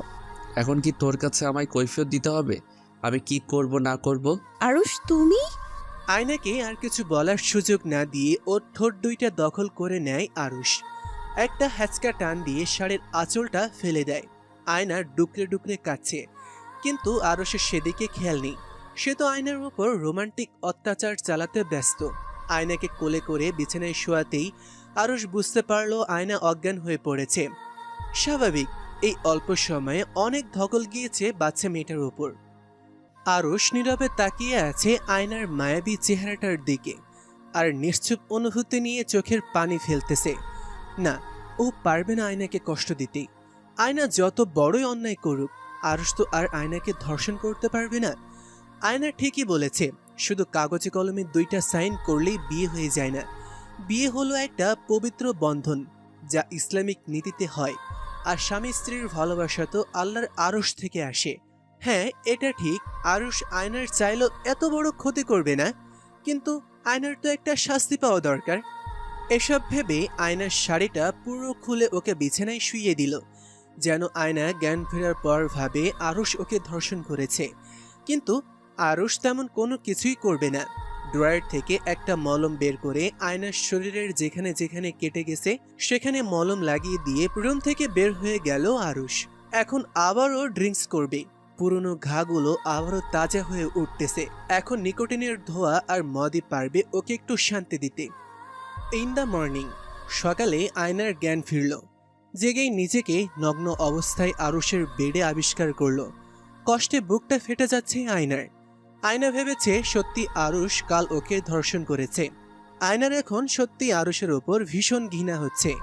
ছি আরুষ, ছি, কিভাবে পারলে তুমি এমন কিছু করতে? মানলাম তুমি আমায় ভুল বুঝেছো, তাই বলে এমন কিছু? সত্যি যদি আমি এমন কিছু করেও থাকি তাতেই বা এত বড় শাস্তি দিতে পারো না তুমি? I hate you Arush, I just hate you. Aayna যতটা না আরুষের ওপর ঘৃণা হচ্ছে, তার থেকে বেশি নিজের উপর হচ্ছে। এই ধর্ষিত শরীর নিয়ে কোথায় যাবেও? দোষ যেই করুক, সমাজ তো সবসময় মেয়েদেরই দায়ী করে। হায়রে সমাজ! সেই সমাজই মেয়েদের আজকের দিনে 21 শতকে এসেও ছেলেদের সমান মূল্য দেয় না। আজও কোনো মেয়ে ধর্ষিত হলেই সবাই মেয়েটার দিকেই আঙুল তোলে। মেয়েদেরই সবসময় সবার কথা মুখ বুজে সহ্য করতে হয়। আর যেই ছেলেটার জন্য মেয়েটার জীবন জাহান্নাম হয়ে যায়, সে ছেলেটা বড়জোর কয়েক বছর জেল হয়, আর তো কিছুই না। আর যদি সে কোনো বড়লোক পরিবারের সন্তান হয়, তবে তাকে কিছুই করা যায় না। সে দিব্যি সমাজের বুকে বুক ফুলিয়ে চলতে পারে, সময় মতন বিয়েও করতে পারে। কিন্তু যেই পুরুষ জাতির জন্য মেয়েটার জীবন থেকে হাসি চলে যায়, সেই পুরুষ জাতি মেয়েটাকে জীবনসাথী বানাতে চায় না। একটা সময় মেয়েটা পরিবারের বোঝা হয়ে থাকতে না পেরে সুইসাইড অ্যাটেম্প্ট করতে বাধ্য হয়। এসব ভাবছে আর কাঁদছে আয়না। সে কিভাবে তার মা বাবার সামনে গিয়ে দাঁড়াবে? আর বিয়ের কাগজপত্র তো আরুষের কাছে। এই মুহূর্তে কেউ যদি ওকে ধর্ষণের ট্যাগ লাগিয়ে দেয়, ওর তো মৃত্যু ছাড়া আর কোনো উপায় থাকবে না। এরই মাঝে সেখানে আরুষ চলে আসলো। হ্যালো সুইটার, কেমন হয়েছে ঘুম? রাতে এত আদর করলাম, আমি শিওর খুব ভালো হয়েছে ঘুম। আরুষের কথা শুনে আয়নার ধ্যান ভাঙে। আরুষের কথা শুনে রাগে অভিমানে ঘৃণায় অন্যদিকে মুখ করে নেয় সে, আর বিছানার চাদরটা তাড়াতাড়ি নিজের শরীরে পেঁচিয়ে নেয় আর ডুকরে ডুকরে কান্নার সাথে বলতে লাগলো, এখন আবার কেন এসছেন? কি কি চান? আমার শরীরটা তো পেয়ে গেছেন। আরুষ বুঝতে পারলো আয়না এখন সত্যিই ভীষণ খারাপ অবস্থায় আছে, কিন্তু আরুষ তো এটাই চেয়েছিল আয়না কষ্ট পাক। কিন্তু আরুষের এমন কেন লাগছে? ওর বুকটার ভেতর চিনচিনে ব্যথা অনুভব হচ্ছে। আয়নার কান্না কেন ওর সহ্য হচ্ছে না, কিন্তু আরুষ নিজের অনুভূতি সামলে নিল। এভাবে কেন বলছো? আবিরের থেকে কি বেশি সুখ দিতে পারিনি? ইসরে, আবির মনে হয় আরো। আরুষকে আর কিছু বলতে না দিয়ে আয়না জোরে একটা থাপ্পড় বসিয়ে দিল আরুষের গালে। ব্যাস, অনেক হয়েছে, আর না, আর পারবো না আমি সহ্য করতে। আমাকে শেষ করে দিন আরুষ। নিজের দুহাত দিয়ে গলা টিপে মেরে ফেলুন আমায়, তাতে অন্তত আপনার মতো অমানুষের কাছ থেকে আমি মুক্তি পাবো। মেরে ফেলুন আমায়, মেরে ফেলুন। আয়না কাঁদতে কাঁদতে আরুষের পায়ের কাছে বসে পড়ল। আয়নার শরীর থেকে চাদরটাও সরে গিয়েছে। ফর্সার শরীরটায় গতকাল আরুষের দেওয়া ক্ষতগুলো এখনো আরো স্পষ্ট হয়েছে। আরুষ সেই ক্ষতগুলো দেখে আর নিজেকে সামলাতে পারছে না, রুম থেকে বেরিয়ে গেল। যাওয়ার আগে বলে গেল, 10 মিনিটের মধ্যে ফ্রেশ হয়ে নিচে চলে এসো, তোমার বাসায় দিয়ে আসবো। এখন তোমাকে আর আমার দরকার নেই। তুমি চাইলেও এখন অন্য কারো হতে পারবে না। তুমি শুধু তোমার সাইকোয়ের, অন্য কারো না। এ কথা বলে আর 1 মিনিটও দেরি করলো না, রুম থেকে চলে আসলো আরুষ। আয়নার এখন আর বলার কিছুই নেই, ও মূর্তির মতন অনুভববিহীন হয়ে গেছে। আস্তে করে উঠে আরুষের রেখে যাওয়া শাড়িটা নিয়ে ওয়াশরুমে চলে গেল। আয়নার সামনে গিয়ে তাচ্ছিল্যের হাসি দেওয়া ছাড়া আর কিছুই করার নেই আয়নার। এদিকে আরুষের ফোনে মেঘের কল এলো। হ্যালো আরুষ, তুই কোথায়? বাসায়। কেন? আয়নাকে খুঁজে পাওয়া যাচ্ছে না। আমি ওর মাকে বলেছি ও মাহির বাড়ি গেছে। ও কি তোর কাছে? হুম। প্লিজ আরুষ, ওকে একটু কষ্ট দিস না, ওর কোনো দোষ নেই। মানে? আমি যে তথ্য তোকে দিয়েছি সব ভুল। ওই লোকটা আবিরের লোক ছিল, শালা সব বানিয়ে বলেছিল। কি এসব কি বলছিস তুই? আচ্ছা ফোন রাখ, আর মাহিকে বলবি আয়ানার মাকে বুঝিয়ে দিতে ও মাহির সাথে বিয়ে খেতে গিয়েছে, মাহির কাজিনের। Okay bye. কেন? তুই কি? Hello hello. ফোন কেটে আরুষ নিজেই নিজের কপাল দেয়ালের সাথে আঘাত করতে লাগলো। ছি আরুষ, তুই এটা কি করলি? এত বড় ভুল তুই কিভাবে করলি? নিজের ভালোবাসার মানুষটাকে এত কষ্ট দিলি? কিভাবে দাঁড়াবি তুই আয়নার সামনে? এমন সময় ওপরতলা থেকে কাঁচ ভাঙার আওয়াজ আসলো। এত আওয়াজ কিসের হলো? ওই রুমে তো আয়ানা। আরুষ দৌড়ে রুমে চলে গেল। দেখলো আয়নার রুমে নেই, বাথরুমের দরজা বন্ধ, মানে আওয়াজটা ওইখান থেকেই এসেছে। আয়ানা প্লিজ দরজা খোলো, সব দোষ আমার, যত শাস্তি দেয়ার আমাকে দাও। না, আমি খুলবো না। এই কলঙ্ক নিয়ে আমি বাঁচতে পারবো না। আয়ানা বোকামি করো না, দোষ আমি করেছি, মরলে আমি মরবো, তুমি উল্টাপাল্টা কিছু করবে না। কিন্তু শরীরটা তো আমার, আমি এই শরীর নিয়ে বাঁচতে চাই না। তুমি যা ভাবছো তেমন কিছুই না, তোমার সাথে আমি তেমন কিছুই করিনি। প্লিজ আয়ানা দরজা খোলো। আয়না আরুষের কোনো কথাই শুনল না। এদিকেই আরুষ তাড়াতাড়ি দরজা ভেঙে ভেতরে গিয়ে দেখে আয়নার কাছ দিয়ে হাত কেটেছে, রক্তে পুরো জায়গা লাল বর্ণ ধারণ করেছে। আয়ানা। হাসপাতালের ইমার্জেন্সি কক্ষের সামনে দাঁড়িয়ে আছে আরুষ ও মেঘ। আরুষের মনে বিন্দুমাত্র পরিমাণ শান্তি নেই, বুকটা কেমন ছটফট ছটফট করছে, না জানি ভেতরে কি হচ্ছে। আজ যদি আয়নার কিছু হয়ে যায় তবে কোনোদিন নিজেকে ক্ষমা করতে পারবে না আরুষ। এমনিতেই ও যা করেছে, আয়না তারপরও কি ওকে মেনে নেবে নাকি সন্দেহ। আজকে সত্যিকারের ভালোবাসা মন থেকে একেবারের জন্য শেষ হয়ে যায়, নাকি হাজারো অন্যায়ের পর ভালোবাসার মানুষটা একবার ক্ষমা চাওয়াতেই আগের মতন সব হয়ে যায়। এসব ভাবতে ভাবতেই হঠাৎ ডাক্তার বাইরে এলো। ডক্টর সব ঠিক আছে তো? আমার জান পাখির কিছু হয়নি তো? সবই ঠিক আছে, কিন্তু আয়নার অনেক রক্ত শরীর থেকে বের হয়েছে। আমরা ওকে রক্ত দিয়ে এখন ঘুমের স্যালাইন দিয়ে দিয়েছি। ও ঠিক হয়ে যাবে তো?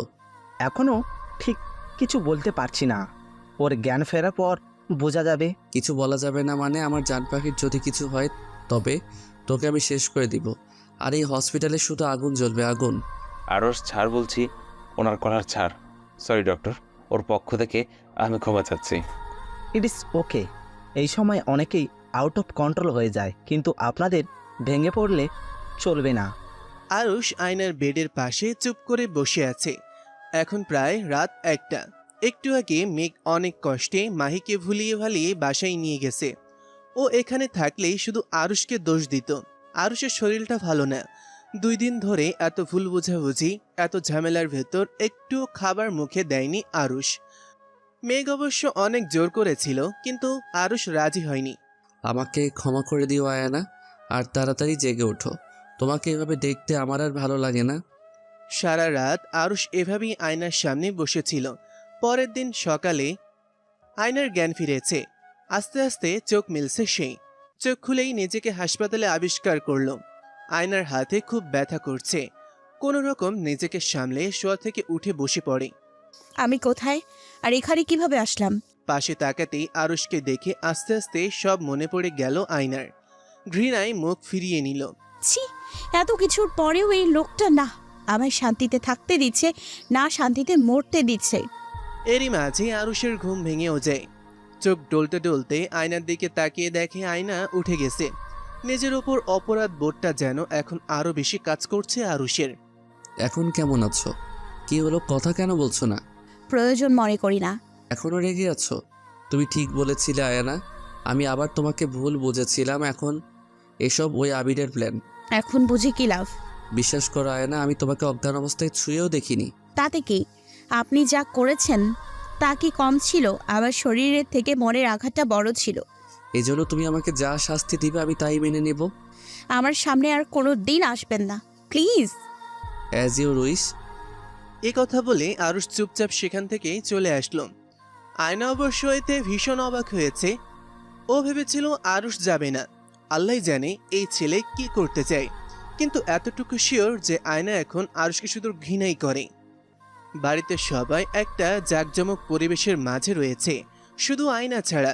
কিছুক্ষণ আগে ছেলেপক্ষ এসে কথা বলে গিয়েছে আয়নার বাবার সাথে। তাদের নাকি আয়নাকে বেশ পছন্দ হয়েছে। ছেলে দেখতে অনেক ভালো ও বড় বিজনেসম্যান হওয়াতে আয়নার বাবা রাজি হয়ে যান। তবে অবাক করার বিষয়, ছেলেটা আয়নাকে একবারও দেখেনি, আর আয়নাও দেখেনি। তবে কেন জানি আয়নার মনটা ছটফট করতেছে, হয়তো আরুষের জন্য। কিন্তু আয়না তো এখন আরুষকে আর ভালোবাসবে না। তবে কেন ওর মন এখনো আরুষের ফেরার অপেক্ষা করে বসে আছে? না আয়ু, তুই এভাবে থেমে থাকতে পারিস না। তোকে তোর বাবা মায়ের সিদ্ধান্তের কথা মেনে নিতেই হবে, আর আরুষের মতো মানুষকে ভুলতে হবে। কিন্তু অবুঝ মন তো মনই বারবার শুধু আরুষের কথাই ভাবছে। সত্যি কি আরুষ রাগ করেছে? আর আসবে না তার সামনে কখনো? তবে কিভাবে বাঁচবে আয়না? আর 3 দিন পর বিয়ে। ওই ছেলেটাই বা কেমন? না জেনে না শুনে হুট করেই বিয়ের পিড়িতে বসে যাচ্ছে। কনের সাথে একবার কথাও বলল না। এসব ভাবছে আর নিজেই নিজেকে বকছে। কেন তখন আরুষকে চলে যেতে বলল? দূর, আর ভালো লাগে না। এমন সময় রুমে আয়নার মায়ের প্রবেশ। মা, তুমি? তোর সাথে কথা ছিল। জি মা, বলো কি বলবে। কোনোদিন তোর কাছে আমি কিছু চাইনি। ছোট থেকে তোর সব আহ্লাদ পূরণ করেছি, আজ কিছু চাইবো, দিবি? এভাবে কেন বলছো মা? বলো তুমি কি চাও, আমি তাই করব। এই বিয়েটা নিয়ে কোনো ঝামেলা করিস না মা আমার। দেখ, আমার বয়স বেড়েছে, তোর বাবার শরীরটাও ভালো না। চিন্তা করো না মা, আমি কোনো ঝামেলা করব না। তোমাদের কথাই আমার কথা। গর্ব করে আয়নাকে জড়িয়ে ধরলেন আয়নার মা। তবে এই খুশির খবরটা তোর বাবাকে দিয়ে আসি। আর শোন, ছেলেটা কিন্তু খুব ভালো। কালই নাকি সব কেনাকাটা করে পাঠিয়ে দিবে, আর বিয়ের সব খরচও নাকি তারাই ওঠাবে। আল্লাহ জানে ছেলেটাকে, আমাকে না দেখে এত আগ্রহ তার বিয়ে করার। কে বলেছে সে দেখেনি? আমাদের বাড়ি অনুষ্ঠানে নাকি তোকে দেখেছে, আর প্রথম দেখাতেই প্রেমে পড়েছে। এমন সময় কথা বলতে বলতে রুমে ফাহাদ ও সুপ্তি চলে আসে। তোরা বস, গল্প কর, আমি দেখি। এখন থেকেই সব কাজ কাম শুরু করে দিই। আয়নার আবার আরুষের কথা মনে পড়ে গেল। এই পার্টিতেই তো আরুষের সাথে প্রথম দেখা হয়েছিল আয়নার। তারপর ওদের লাভ স্টোরি শুরু। আর সেই পার্টি আজ আয়নাকে কেড়ে নেবে আরুষের কাছ থেকে। কিরে, এখন থেকেই স্বামীকে নিয়ে ভাবছিস? সম্পর্কের বড্ড মায়া, তার থেকেও ভালোবাসাটা মায়ার যেন আরো বেশি। এই 2 দিন যে কিভাবে কেটেছে আয়নার তা সে নিজেই ভালো জানে। আজ আয়নার গায়ে হলুদ। ছেলেপক্ষের লোকজন গতকালকেই সব কেনাকাটা করে বাসায় পাঠিয়ে দিয়েছে। আজ সকালেই ঘরোয়াভাবে কালকের দিনের কিছু রীতিনীতি অনুযায়ী প্রথমে আয়নার গায়ে হলুদ ও গোসল শেষ হয়। এরপর শুরু হয় আজকালকার গায়ে হলুদ। কিন্তু এইসব কিছুতেই যেন মন টিকছে না আয়নার। সে বারবার ভাবছে এই বুঝি আরও এসে বিয়েটা ভেঙে রাজপুত্রের মতন নিয়ে যাবে আয়নাকে। বাহ, আমার মেয়েকে তো রানীর মতো লাগছে। মা, এভাবে মন মরা করে রাখিস না। যা সুপ্তি, ওকে স্টেজে নিতে যা। जो हुकुम मेरे आका। খুব সুন্দর করে স্টেজ সাজানো হয়েছে। সেইখানেই হবে বাকি অনুষ্ঠান। কাজিনরা মিলে নাচ গানের জন্য সকল কিছু রেডি করে রেখেছে। সকলে আজ হলুদ শাড়ি পরেছে, ছেলেরা পরেছে হলুদ পাঞ্জাবি। কিছুক্ষণ পরেই সুপ্তি আয়নাকে নিয়ে আসলো। সবাই হা করে তাকিয়ে আছে আয়নার দিকে। সত্যি ভীষণ কিউট লাগছে আয়নাকে। আয়না একটা দামি হলুদ লেহেঙ্গা পরেছে, কানে বড় বড় গোল্ডের ঝুমকো, মাথায় টিকলি, হাত ভর্তি চুড়ি, গলায় হালকা কাজের একটা হার। ব্যাস, এই অল্প সাজেই যেন অপরূপা লাগছে আয়নাকে। এসব অবশ্য বর নিজের হাতে কিনেছে আয়নার জন্য। তারপর মাহি আসে আয়নার কাছে। কিরে, বিয়েটা কি তোর নাকি যে তুই এত হ্যাপি? আরে এভাবে কেন বলছিস? আমার বেষ্টির বিয়ে, আমি হ্যাপি হব না? সব জেনেও এমন কেন করছিস তুই? আমি আবার কি করলাম? দেখ, যা হয়েছে তা তো হয়েছে। এখন বাস্তবতা মেনে নেওয়া ভালো। তোর বাস্তবতার গোল্লি বাড়ি। হিমা, তা কেন করবি? আরুষকে তো তুই এমনিতেও আর ভালোবাসিস না। তোকে বলছে তুই বেশি বোঝস। আমি আরুষকে কি বল? কিছু না। অন্যদিকে আজ আরুষের বাড়িতেও সকাল থেকে অনেক আনন্দ করছে সবাই। ঠিকই ধরেছেন, ছেলে আর কেউই না, বরং আরুষ নিজে। কিন্তু আয়নাকে তা কেউই বলেনি। আরুষ সকলকে বলতে মানা করেছিল। আজ আরুষ একটা সাদা পাঞ্জাবি পরেছে, তার ওপর হলুদ শেরওয়ানি, হাতে ঘড়ি, মাথার চুল একপাশে স্লাইড করা, সাদা পাজামা, হলুদ শু, দেখতে পুরাই ক্রাশ বয়। আরুষের বাড়িটা বিশাল। বাগান হতে শুরু করে সুইমিং পুল সব আছে। আর সব কিছুই হলুদ ফুল দিয়ে সাজানো হয়েছে। অসম্ভব সুন্দর লাগছে বাড়িটা। সাংবাদিকরা তো আরুষের এমন হঠাৎ বিয়ে নিয়ে প্রশ্ন করে একদম জ্বালিয়ে খেয়েছে। সবাই আরুষের হবু বউকে দেখতে চাইছে, কিন্তু আরুষ বলেছে একমাত্র বউ ভাতের দিনই সে তার বউকে সবার সামনে আনবে। কারো যেন তরিস হয়েছে না। দেশের নামকরা একজন সফল ব্যবসায়ীর বিয়ে ও বউ ভাত নিয়ে সবার আগ্রহ খুব। কাল এটাই হবে ব্রেকিং নিউজ। অনেক মেয়েরা তো হিংসায় শেষ যে কে এত সৌভাগ্য নিয়ে জন্মেছে যে সকল মেয়ের ক্রাশের ওয়াইফ। আরুষের বাবা ও সৎ মাও এসেছে এই অনুষ্ঠানে। তারা নাকি আবার কালই চলে যাবে। এসবের প্রতি তাদের ইন্টারেস্ট নেই, শুধু এসেছে মিডিয়ার লোকজনের সামনে ক্যামেরাতে নিজেদের দেখাতে। কিন্তু আবির আসেনি, আসবেই বা কি করে? আরুষ তো আবিরকে মেরে কোমায় পাঠিয়ে দিয়েছে। তা অবশ্য এখনো কেউই জানে না। মেঘ ও আরুষের ফ্রেন্ডসরা খুব এনজয় করছে এই অনুষ্ঠানটা। সবাই হলুদ পাঞ্জাবি ও সকলের বউ এবং গার্লফ্রেন্ডরা হলুদ শাড়ি। সকলের জামা কাপড়ও আরুষ কিনে দিয়েছে। এরকম খুশির দিন বলে কথা। মাম্মা, তোর বৌদি দেখে আসলাম। আমাকে ছবি দেখা প্লিজ। আর একটা দিনও যেন তর্স হয়েছে না। তোর দেখা তো। বাহ, খুব সুন্দর লাগছে তো ওকে। যাই বলিস, বেচারি এখন তোর আশায় বসে আছে, মুখে একটু হাসি নেই। জানি তো, কিন্তু কথায় আছে সবুর কা ফল মিঠা হোতা হ্যায়। ও তো জানেই না যে ওর বিয়ে তোর সাথে হচ্ছে। তোকে দেখে কিছু বলেনি? বলতে চেয়েছিল, আমি দেখেও না দেখার ভাব নিয়ে চলে আসছি। ভালো করেছিস, যা। এরপর সবাই আরো কিছু সময় আনন্দ করে বাসায় চলে গেল। যাই হোক, কোনোভাবে এই অনুষ্ঠানও শেষ হয়ে গেল। অন্যদিকে অনুষ্ঠান শেষে মাত্র আয়না ফ্রেশ হয়ে রুমে এসেছে। এত রাতে সবাই হয়তো ঘুমিয়ে গেছে, কিন্তু আয়নার চোখে ঘুম নেই। বাবা ও মা ও আরুষকে ছেড়ে কিভাবে বাঁচবে সে? বারান্দায় দাঁড়িয়ে ধোয়া ওড়া কফি খেতে খেতে এসব ভাবছে আয়না। বারবার আরুষের সাথে কাটানো মুহূর্তগুলোর কথা মনে পড়ছে। এমন সময় আয়নার ফোনে ফোন আসলো। হ্যালো, আসসালামু আলাইকুম। কি হলো, কথা বলুন। কে আপনি? কার কাছে ফোন করেছেন? আজব তো, মজা নিচ্ছিস নাকি? যত সব ফাজলামি করার আর জায়গা পান না। ইডিয়েট, আর কল করলে খবর আছে, বেয়াদ্দব কোথাকার। আয়না তো আর জানে না কলটা আরুষের ছিল। আরুষ মূলত বারান্দার দরজার আড়াল হতেই কল করেছে। আয়না এরপর লাইট অফ করে শুয়ে পড়ল। ক্লান্ত থাকার ফলে চোখ বুঝতেই ঘুমে তলিয়ে গেল সে। আর আরুষ এসে স্লিপিং বিউটিকে দেখতে লাগলো। আর মাত্র একটা দিন, এরপর তোমাকে আমি একেবারে নিজের করে নিব। এরপর আয়নার কপালে একটা চুমু দিয়ে আরুষ সেখান থেকে বাসায় চলে গেল। বিয়ে প্রতিটা মানুষের জীবনের একটা অংশ। প্রতিটা মানুষই তার জীবনে বিয়ে নামক পবিত্র বন্ধনে আবদ্ধ হয়। বিয়ে মানে শুধু দুইটা মানুষের বৈধভাবে শারীরিক মিলন নয়। বিয়ে মানে হলো দুইটা মানুষের মনের মিল, সারাটা জীবন একসাথে চলা। বিয়ে যে শুধু দুইটা মানুষের মাঝে হয় তেমনটা না। বিয়ে হয় দুইটা পরিবারের মাঝে, তৈরি হয় এক আত্মীয়তা। এমনই এক পবিত্র বন্ধনে বাঁধতে যাচ্ছে আরুষ ও আয়না। দুজনের মাঝেই একটা আলাদা চিন্তা চেতনা ও মনোভাব কাজ করছে। একদিকে আরুষ এতদিন পর নিজের মনের মানুষকে কাছে পাবে, নিজের করে পাবে। অন্যদিকে আয়না শুধু ভাবছে আরুষের কথা। ও তো আর জানে না যে ওর যে ছেলের সাথে বিয়ে হবে সে ছেলেই আরুষ। আয়নাদের বাড়িটা আজ মানুষজনে ভরপুর। আর কিছুক্ষণ পর সবাই রওনা দেবে কমিউনিটি সেন্টারের উদ্দেশ্যে। আয়নাকে একটু আগে পার্লার থেকে এসে সাজিয়ে গেছে।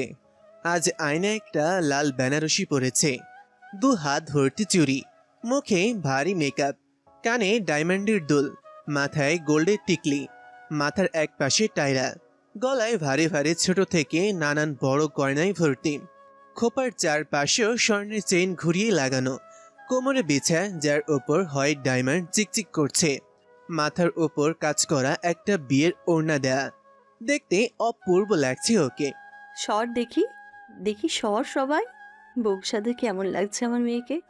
বাবা মায়ের কথাগুলো শুনে আয়নার সামনে থেকে পেছনে ফিরে তাকালো। বাড়ির সবাই বাইরে গাড়িতে উঠে রেডি হচ্ছে যাওয়ার জন্য। মা বাবা আয়নাকে নিতে এসেছে। মাকে দেখে যেন চোখের পানি আটকাতে পারছে না আয়না। বাবা! সবাই চোখের পানি ফেলছে। উফ, কি যে শুরু করলে তোমরা। শুধু শুধু আজকের দিনটাও মেয়েটাকে কাঁদাচ্ছ। আমি তোমাদের ছাড়া কিভাবে থাকবো মা? আমি পারবো না। আয়নার ভালোবাসার কথা শুনতেই আরুষের কথা মনে হলো। এখনো আরুষ আসেনি। পাশেই আয়না দেখতে পেল আরুষের বাড়ি খুব সুন্দর করে ফুল দিয়ে সাজানো। এই গাড়িতে করেই আর কিছুক্ষণ পর আয়না চলে যাবে অজানা এক বাড়িতে। আয়নাকে ভেতরে নেওয়া হলো। ওকে কনের স্টেজে নিয়ে যাওয়া হলো। আরুষ এখানে নেই, ছেলেপক্ষের সবাই অন্য কক্ষে। আজ আরুষকেও খুব ভালো লাগছে। আয়নার সব কাজিনরা তো আরুষকে দেখেই শেষ। এত কিউট একটা ছেলে কিভাবে হয়। আজ আরুষ লাল পাঞ্জাবি পরেছে, তার ওপর গোল্ড কালারের শেরওয়ানি, মাথায় পাগড়ি, হাতে দামি রোলেক্সের ঘড়ি, পায়ে বরের জুতা। মাহি বলল, ভাগ্যিস এত কিউট ছেলে আমার সামনে আসে নাই, নয়তো আমিই বিয়ে করতাম। হায় মেরি জান, তোর তো সেই লাগছে আরুষ। দুলাভাই, আজ তো আয়ু আপনার ওপর ক্রাশ খেয়ে যাবে। সে যাই হোক, তুমি যে আমাকে ফকির করে দিলে তার কি হবে? এ, আমরা যে আপনাদের মেয়ে দিচ্ছি, সেই হিসেবে এইটুকু টাকা খরচ করলে কিচ্ছু হবে না। একটু নাকি অনেক?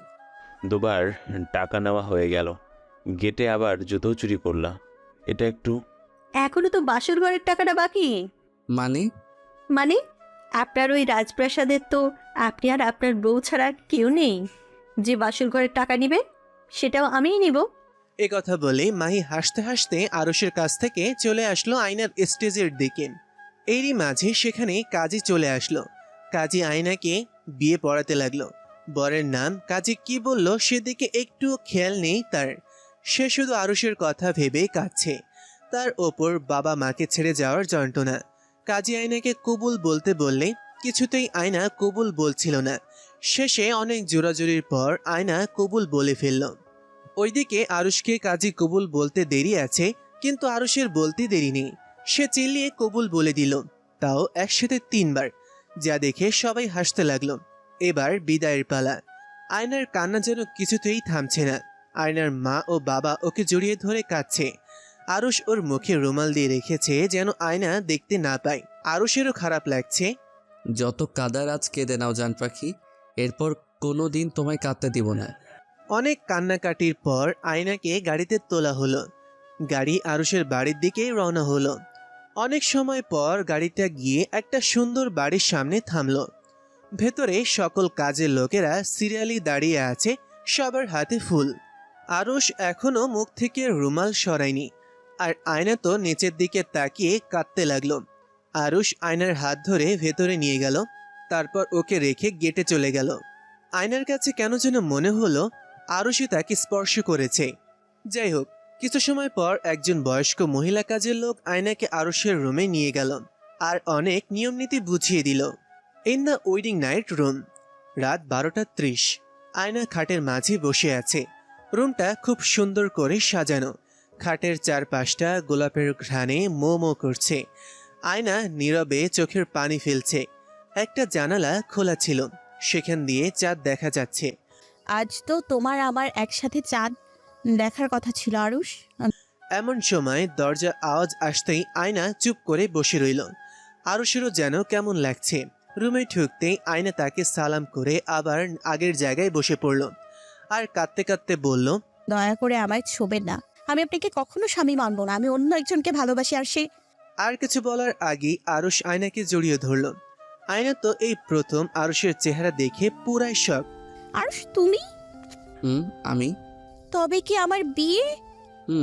তোমার বিয়ে আমার সাথেই হয়েছে, এই জন্যই মাহি ও বাকিরা এত হ্যাপি। এই বোকা, কাঁদছো কেন? তুমি কি ভেবেছিলে আমি বুঝি তোমাকে অন্য কারো হতে দিব? আয়না আরুষের বুকে কিল ঘুষি দিতে লাগলো।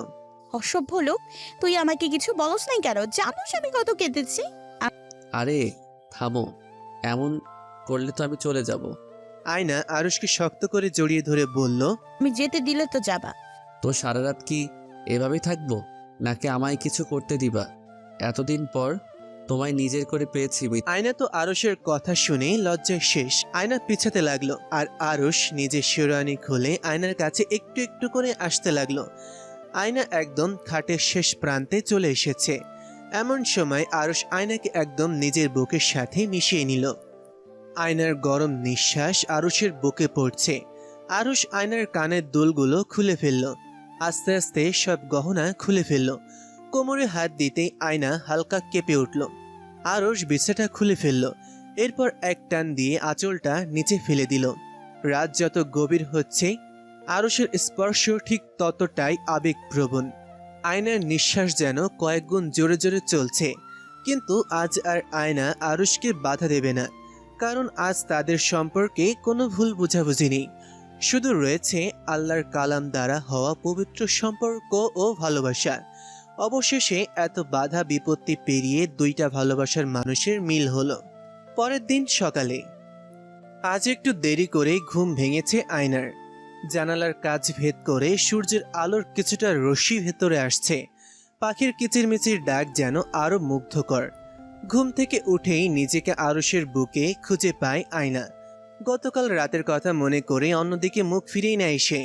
হঠাৎই পেছন থেকে আরুষ তাকে জড়িয়ে ধরে। তার মানে আরুষেরও ঘুম ভেঙেছে। এই ছাড়েন তো, উঠতে হবে, এমনিতে অনেক দেরি হয়েছে। না, ছাড়বো না, আরো কিছুক্ষণ থাকো। এমনিতে অনেক ঘুমিয়েছি, লোকে কি বলবে? নতুন বউ এত ঘুমোতে হয় না। প্রথমত তুমি এই বাড়ির রানী ও আমার জান পাখি, তোমায় কেউ কিছু বলবে না। তবু ধুর, তোমার কি শাশুড়ি ননদ আছে নাকি যে তোমাকে খাটাবে? আমি গোসল করবো, ছাড়ো। ও আচ্ছা, আগে বলবে না? আর তুমি আমাকে একবার তুমি একবার আপনি ডাকা বন্ধ করো। ওকে ছাড়েন। চলো।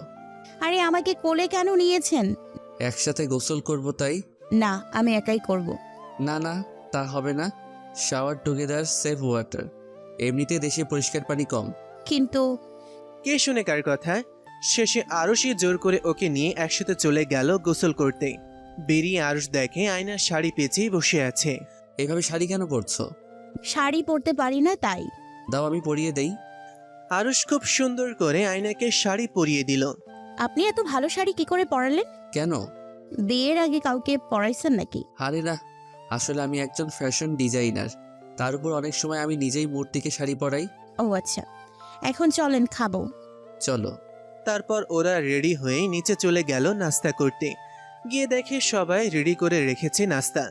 সেখানে গিয়ে আরুষ জিদ ধরে বসে আছে, তাকে খাইয়ে দিতে হবে। তারপর দুজনে খাওয়া শেষ করে বাড়ির চারপাশ ঘুরে দেখতে বের হয়। আরুষের বাড়িটা খুব সুন্দর। বাড়ির চারপাশে গোলাপ ও বেলি ফুল দিয়ে সাজানো। এখনো যে বিয়ের অনুষ্ঠান শেষ হয়নি।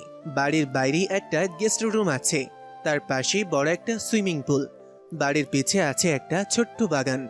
তোমার হাত দুটো দেখি, এই নাও। এটা কি করলেন?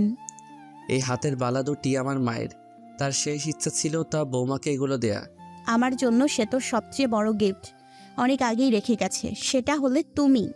এই বালা দুটিকে তোমার বাসর রাতের গিফট হিসেবেও ধরতে পারো। থ্যাঙ্কস। তারপর ওরা আরো কিছু সময় গল্প করে চলে আসলো রুমে। দুপুরবেলা। আয়ানা, রেডি হয়েছো? এই তো হয়ে গেছে। শোনো, আমাদের সাথে খালাও যাবে। কোন খালা? ওই যে তোমাকে রাতে আমার রুমে নিয়ে এসেছিল। ও আচ্ছা, সমস্যা নেই। তারপর ওরা রিসেপশনের জায়গায় রওনা দিল। আয়না তো খুবই হ্যাপি নিজের বাসায় যাবে বলে।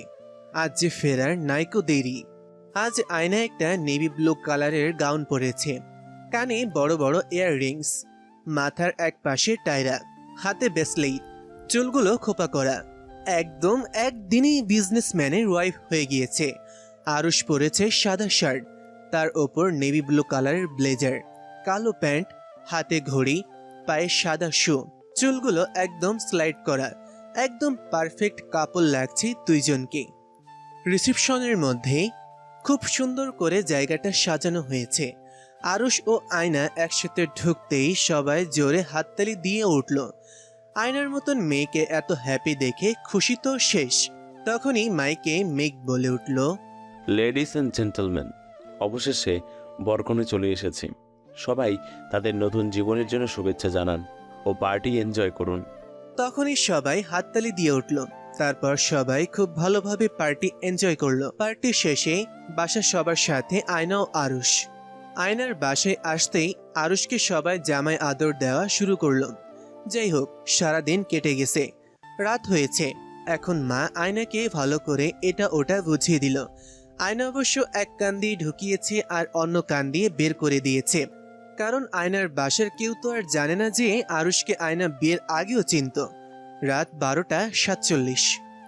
আরুষ খুব কষ্টে শালিদের টাকা পয়সা দিয়ে বিদায় করেছে। আয়নার কাজিনরাও তো তবু আরুষকে ছাড়ছিল না। যাই হোক, অবশেষে আরুষ ভেতরে ঢুকলো, কিন্তু ঢুকতে না ঢুকতেই আরুষ খেলো একটা উষ্টা। আয়না ইচ্ছে মতন চকলেট খেয়ে তার খোসা পুরো রুমে ছড়িয়ে ছিটিয়ে রেখেছে। তাতেই পা পড়ে আরুষের এই অবস্থা হয়েছে। যাই হোক, আরুষ তো রেগে ফায়ার, ভাবছে আয়নাকে মেরে ভূত বানিয়ে দেবে। আয়নার কাছে গিয়ে দেখে আয়না সব শাড়ি গয়না খুলে একটা গেঞ্জি ও স্কার্ট পরে ঘুমিয়ে আছে। একদম 10 বছরের বাচ্চার মতন লাগছে। এমন ইনোসেন্ট চেহারা দেখে আরুষের রাগ সব পানি হয়ে গেল। আরুষ আর কিছু না বলে আয়নাকে জড়িয়ে ধরে ঘুমিয়ে যায়। পরের দিন সকালে ঘুম ভেঙে আরুষ আয়নার হাসি মাখা মুখটা দেখে।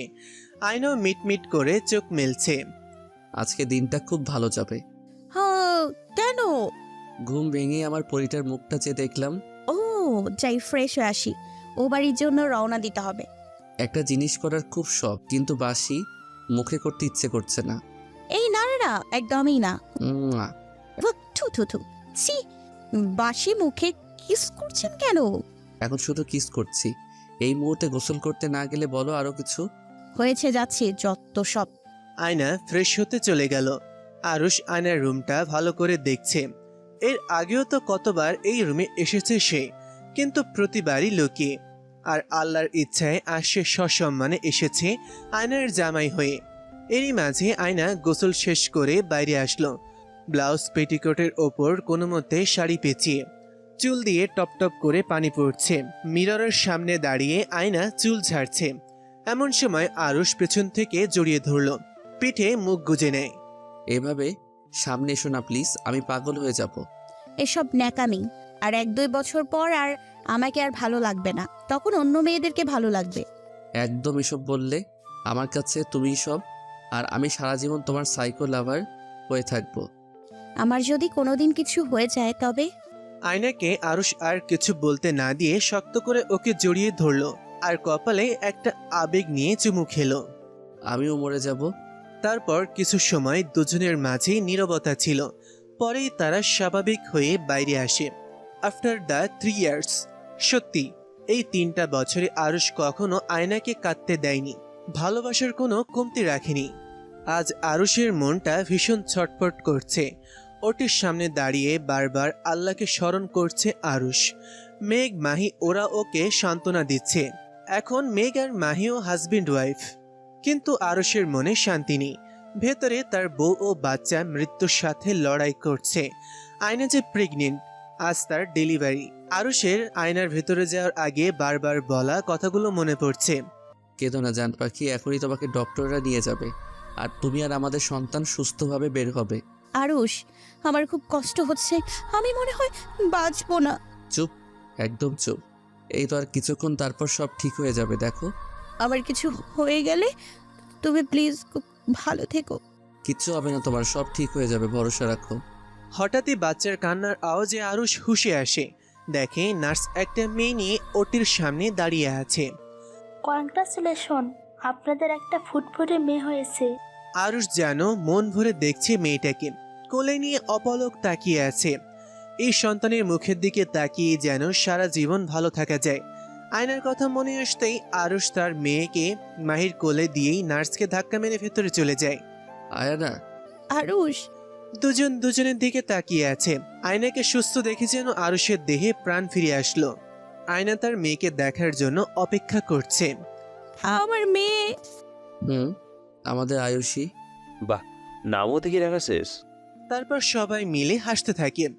এভাবে হাসিতে খুশিতে আরুষ আর আয়নার জীবন কাটতে থাকে।